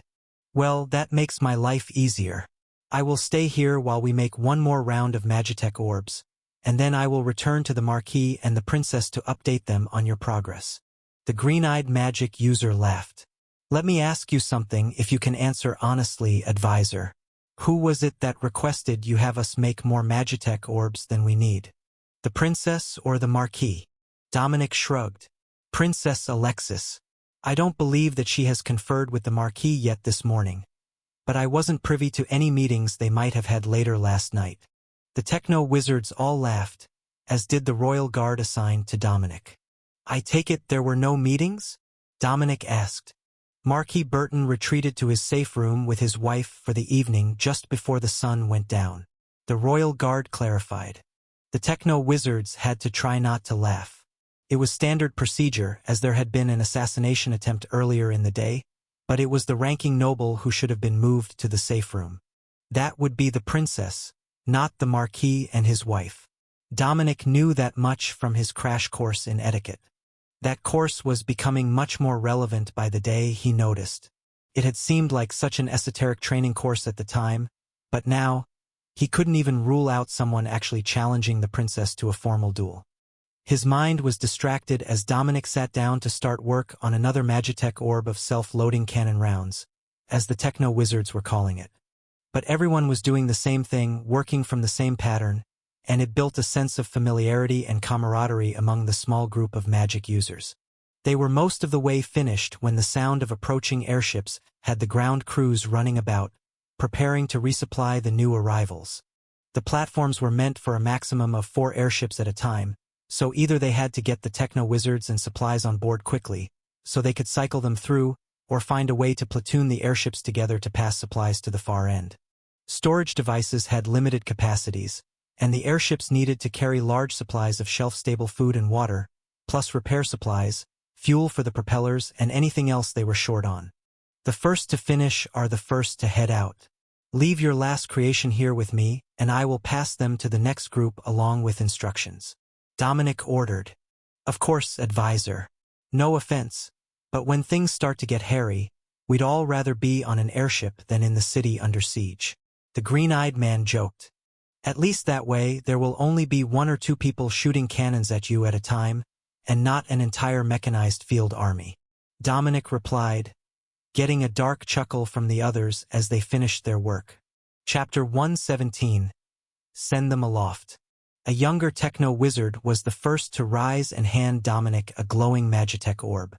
Good luck with the defense of the city. As we hear, you're going to need it. Then, one after another, the rest finished their work and joined the crowds headed for the airships. You know that the Marquis is going to be pissed that you let all the techno-mages leave, right? The Royal Guard asked once they were alone.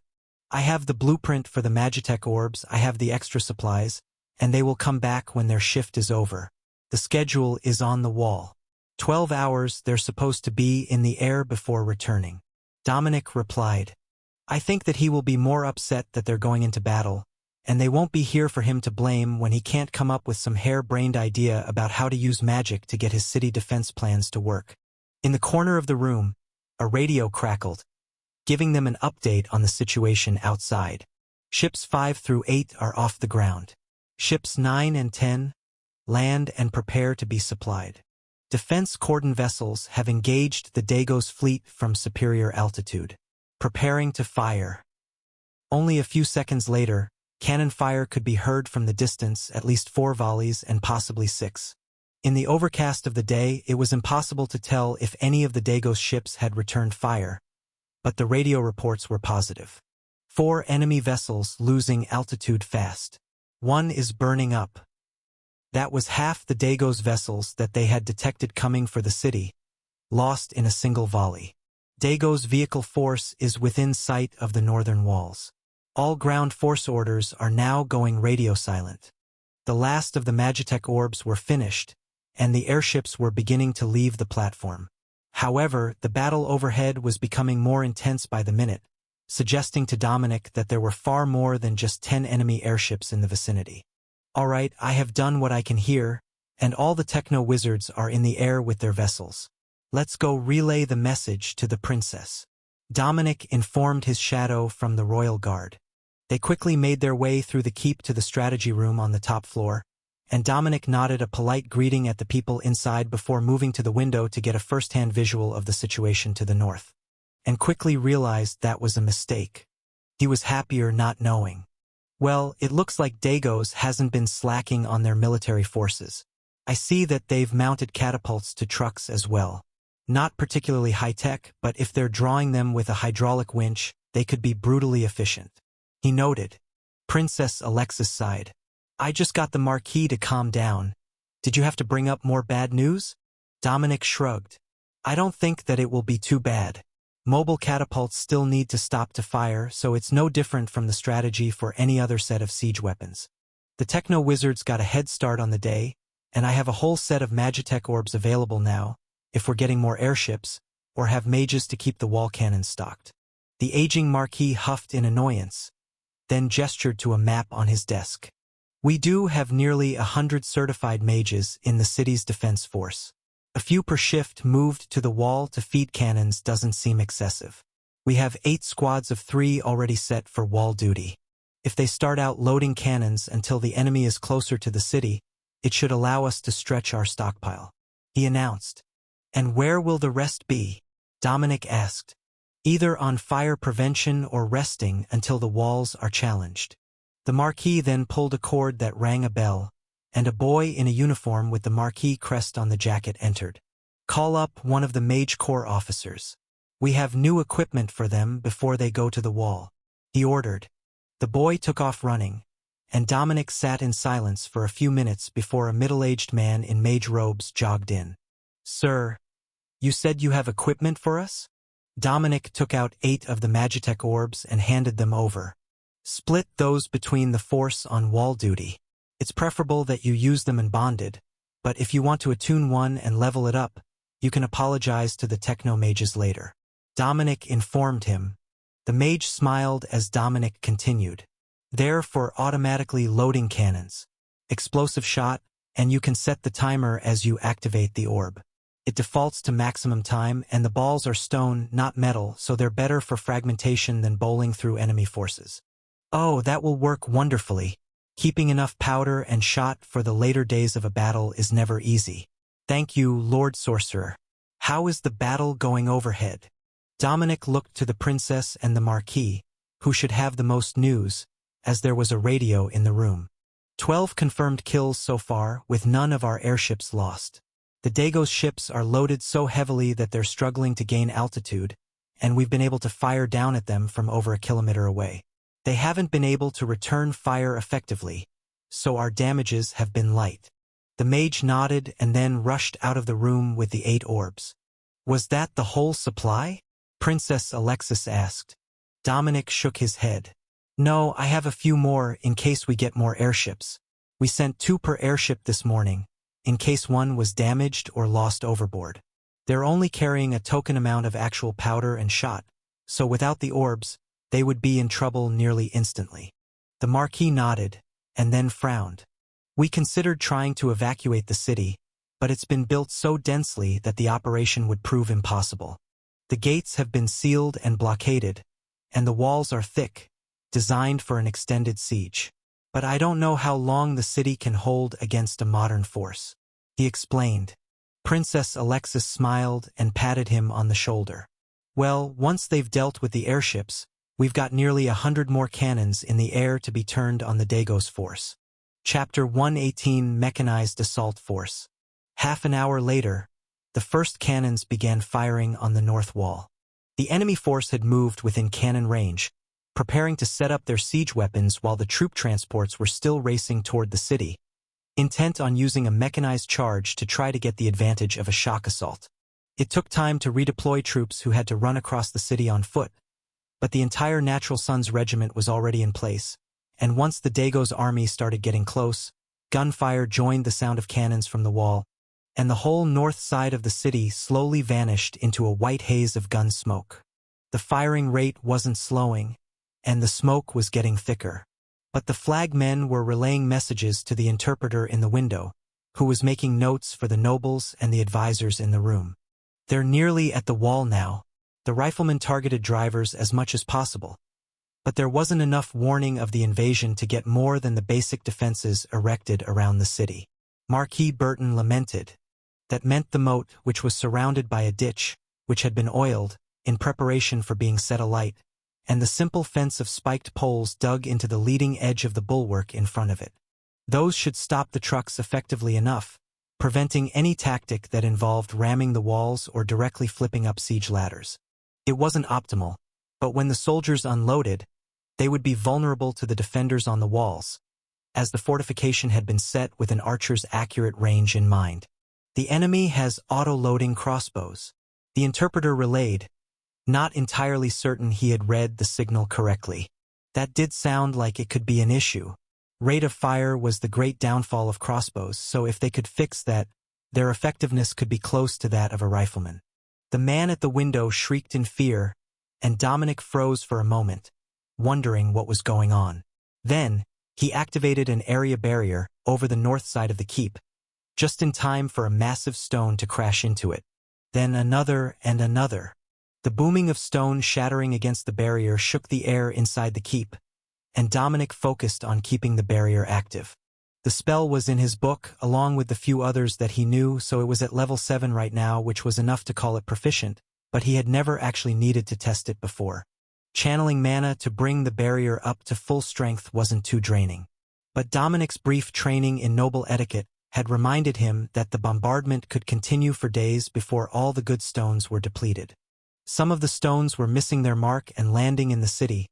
Others crashed against the outer city walls, lobbed by weapons set further back, out of range of the cannons. A mage ran into the room, holding a staff with a large golden gem at the top. "Oh good! Someone has a barrier up already. I will trade you," he nearly shouted, adrenaline fueling his actions as he placed a secondary layer of barrier behind Dominic's. "That works for me. I will leave that one up, at least until the stones break it. That should buy you at least a few minutes to catch your breath." Dominic agreed. The mage nodded. "What level of area barrier did you use?" "Level 7. That should be enough for now, I hope." The mage's relief set Marquis Burton at ease. The standard for their magical troops was level 5 on the major combat gems. So, while most of them were at or above the level that Dominic had set, none of them should be significantly below it, which meant that their location was safe. For now. That didn't stop the bombardment. Neither side cared that there were techno-mages present, blocking much of their weapons' fire. Much more of it on the Signia side, but that was largely due to the difference in armaments. The Dago's army was using rapid-fire crossbows to return fire at the soldiers on the walls. But the city's mage units also had magical barriers up, and the crossbows were firing mundane arrows. From what Dominic could gather from the messages, it looked like the Dago's army had gotten enough stolen knowledge to upgrade the weapons in time, but they hadn't understood that it was necessary, or hadn't had the manpower to do all of the ammunition as well. That was a direct contrast to the Natural Sons Regiment, whose high-powered Magitech rifles were regularly punching through weak spots in the Dago's barrier, and the front lines of the assault had lost multiple mages already. It was impossible to tell just how the battle was going, or even get a feel for the intensity of the struggle at the walls, through the cloud of white smoke. But the repetitive cannon fire and the crashing of stones against stone walls and barriers was enough to know that it wasn't slowing down. Then, a pair of Signia airships descended from the clouds. Not falling, but a controlled descent which put them in position to bombard the siege weapons of the Dago's mechanized army. Though 16 cannons was not a significant force, fewer than a tenth of what the Dago's army was preparing to move forward into firing range, attacking from above let them fire from well out of range of any sort of return fire that Dago's force could muster. The cannonballs exploded all through the back lines with the reserves and the artillery, destroying vehicles, shredding cannon support frames and reservist bodies alike. That much Dominic could see from the window of the keep's top floor. Why are they not sending more down? They're magnificently deadly, Marquis Burton cheered. Because their primary advantage is altitude. If they are ambushed from above by the Dago's fleet while they attack the ground force, they will be shot down behind enemy lines. While their bravery is saving many lives on the walls right now, it could cost them everything if they're caught. Princess Alexis explained. The Marquis took a deep breath and nodded. Aerial combat came with a whole new set of concerns he had never been trained for. The bombardment continued for most of an hour before the ships suddenly broke and began motoring south as fast as possible, while gaining altitude. The fleet must have encountered more Dago's airships, and they were trying to get behind the other defenders before the enemy arrived, so they would have time to get back into position. The damage done to the defenders had effectively crippled their artillery, and the stones were only hitting the keep's barrier a few times a minute now. They were still targeting the wall, and the battle was still ongoing with constant cannon and archer fire. But without the ability to take down a section of wall, they would have to attempt to breach with infantry. It was possible. In fact, it was how most fortified cities fell. But it was brutal and bloody on both sides, and the death toll would be horrific. Dominic waited for more reports from the wall, as the last one they had received was wall holding, ramparts holding. That was unexpected, but with the rapid firing of hundreds of rifles, they must have managed to keep the Dago soldiers from crossing the moat and pressing the wall, where the defenders would have to lean out to fire at them. That exposed them to the archers, but it was the only way to keep them from erecting scaling ladders unless you had another defensive measure. Dominic wasn't aware, but the mages of Burton's city guard did have such a plan. They had learned a spell to create boiling oil, and they could cast it over the wall without ever exposing themselves to enemy archers. If the boiling oil didn't do the trick, they could simply toss a lit torch behind it, and the resulting flames certainly would drive any enemy away from the wall. The problem was that the number of mages was limited, and once you had used a technique more than once, the enemy would adapt their strategy.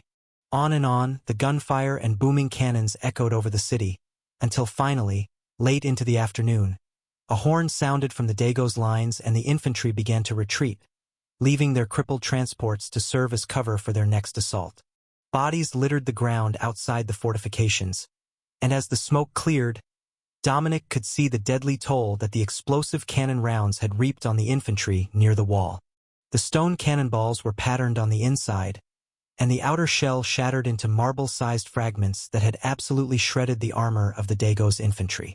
Dominic examined the damage, then wondered if a ceramic shell might be better.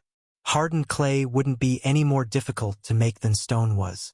But, for now, it was functional enough and the blast patterns appeared to be lethal for nearly 15 meters. There would be many injuries further from the blast than that, but only where the fragments managed to hit somewhere unarmored. Then, a half hour after the retreat, a group of soldiers with white stripes on their helmets approached the wall. Dominic wasn't familiar with the marking, but those should be the mortuary forces. It was a polite way to say scavengers, but their duty was to recover bodies and possible survivors. There was a long-standing custom that they came unarmed, and only took the bodies, leaving any fallen weapons where they were, so they wouldn't be mistaken as a night raid. They also weren't attacked by the defenders as they did their somber work. "Aren't the airships scheduled to come down and switch shifts soon?" Dominic asked as the sun fell beneath the horizon and full darkness set over the blacked-out city. If they were going to land tonight, they wouldn't have much of a visual reference to go by. Princess Alexis shook her head. "No, they have enough fuel and food for 2 weeks, as long as they're conserving when they're not in combat. The crew that is up there was ordered to get some sleep and keep someone on watch for the night flights of the Dago's fleet. We don't have enough trained men to swap them out, and descending puts them at greater risk of attack, so it's safer if they just float up there." Dominic nodded. "You should get some sleep as well. I might only be vaguely familiar with the standards for a siege, but I do expect that there will be a night raid of some sort, attempting to get over the wall and cause chaos." Princess Alexis nodded. "There are cots in the side room, bring them out, would you? It wouldn't do for any of us to be unavailable when the messages start coming in. Later in the siege, we can return to our own suites, but for tonight, it is best to be right here in the command room." Dominic got up and pulled the 3 folding cots out of the storage room, then wondered how he was supposed to set them up in the room. "Just 2 is fine. Marquis Burton has a room on this floor, just down the hall from us, which is still protected by the barrier," she explained. Dominic nodded. That made sense. Of course the Marquis would have a safe room next to the strategy room. That did mean that they would be sleeping in their armor, expecting a night raid, but that wasn't too big of a deal to Dominic. He had slept outdoors more nights than he could count, with or without blankets.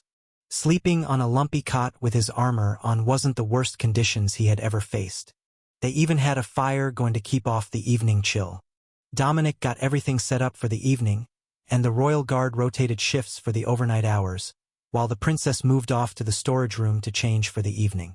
While it might be more conventional to sleep in your armor during an extended battle, you can go ahead and change to sleep.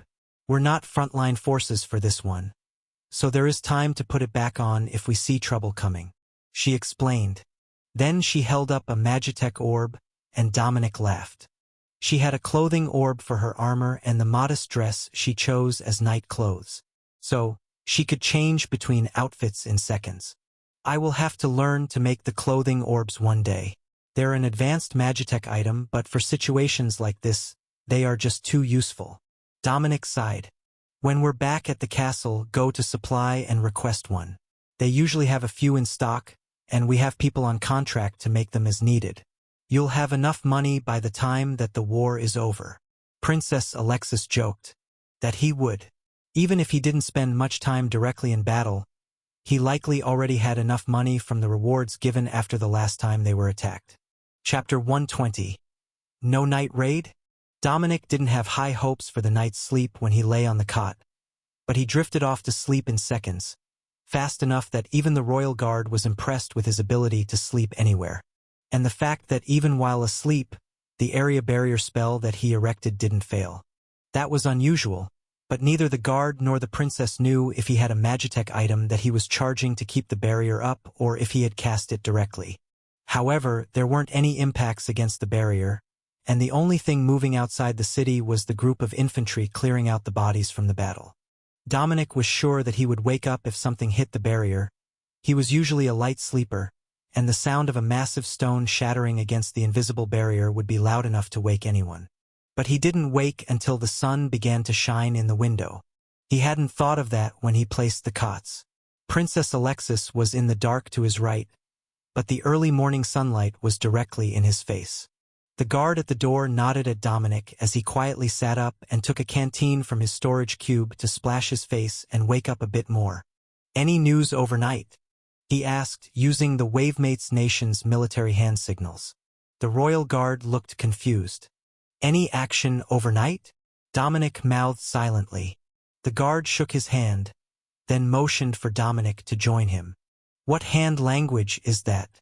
"It's not the royal signal," the guard whispered. "It's the Wavemates military sign language. I thought that it was common for soldiers everywhere, but I noticed that your unit uses a different one." The royal guard nodded. "Most of the coastal nations use this one, and we had always assumed that Wavemates did as well, as it's simple and one-handed, so it can be used with a weapon. But you say that they used another among themselves." Dominic nodded. "Well, I guess it's a lost art now as the Wavemates army no longer exists, but there should be a few people out there who still know it." The door swung open a little and the guard from outside the door leaned in. "It's not completely lost. The Trade Guild uses it for their senior officers. They're super secretive about it, though. If they think someone saw them using it, they switch," he explained. "Oh, I didn't know that it was the same sign language. Now that is useful information. The Trade Guild is a pain to deal with. They say that they only negotiate with members, but when you ask how to get a membership, they just say that you would know if you were eligible." The guard inside the room muttered. Princess Alexis cleared her throat. "Is gossiping about the Trade Guild what everyone needs to be doing right now?" Dominic shrugged. "We have no reports of night attacks at all, not even an attempt at the wall. That might not be good news, but until something happens, we're just standing by." Princess Alexis nodded. "All right, send the maids to get us some breakfast, and we will eat before the Marquis gets up. He has stomach issues, so he only eats unseasoned food," she explained. Dominic smiled. That was an important consideration. Unseasoned food should be a war crime of some sort. The maid came in a few minutes later, and Dominic smirked at the expression on the princess' face. The meal was ordinary enough, scrambled eggs and potatoes with flatbread. But the only sign of seasoning was the butter that had been used to pan-fry the previously boiled potatoes. Dominic pulled a small vial out of his storage cube. "I have kitchen pepper if you want." The princess gave him a confused look. "Oh, it's a blend of spices that most people keep in their kitchen. Like a signature spice blend that gets used on any dish that doesn't need a specific flavor. There is pepper, allspice, nutmeg, cinnamon, salt, cloves, and a few other spices mixed in," Dominic explained. He shook some over his meal and passed her the shaker. "Well, it's worth a shot. It doesn't sound like a super spicy blend." Dominic chuckled at her reluctant acceptance, and the royal guard winked at him before addressing the princess. "It's not intended to be for spice, it's to add flavor to stews. A commoner trick because they can't afford to buy whole bags of certain spices, so the spice store blends this up in bulk, and then people alter it as they please. Chili powder and curry powder are both cheap, so they're not part of the mix," the guard explained. Dominic chuckled. "You know, the royal kitchens have a jar of it as well. It's just easier to premix your spices when you want something to taste the same every time. They've actually got a half dozen that I could see the last time that I was there, all premixed for different dishes." Princess Alexis smiled as she tested the belatedly seasoned food. "Well, I learned something today. How the Imperial Kitchen works their culinary magic had never been a topic that interested me, and the Royal Army has dedicated cooks when we deploy," she explained. The only sounds in the room were the clanking of cutlery on plates as they finished eating, and the silence was beginning to disturb Dominic.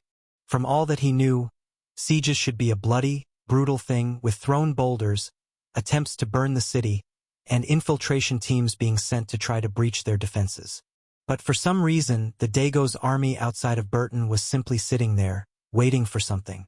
They hadn't attacked since last night, and they hadn't done much scouting either, if it hadn't been enough to warrant a report to the Royal Guards. Could they have reconsidered their strategy when the airships stopped their invasion fleet and landed them outside the walls? That didn't make sense either. Not when they had sent 1,000 vehicles to the city full of soldiers.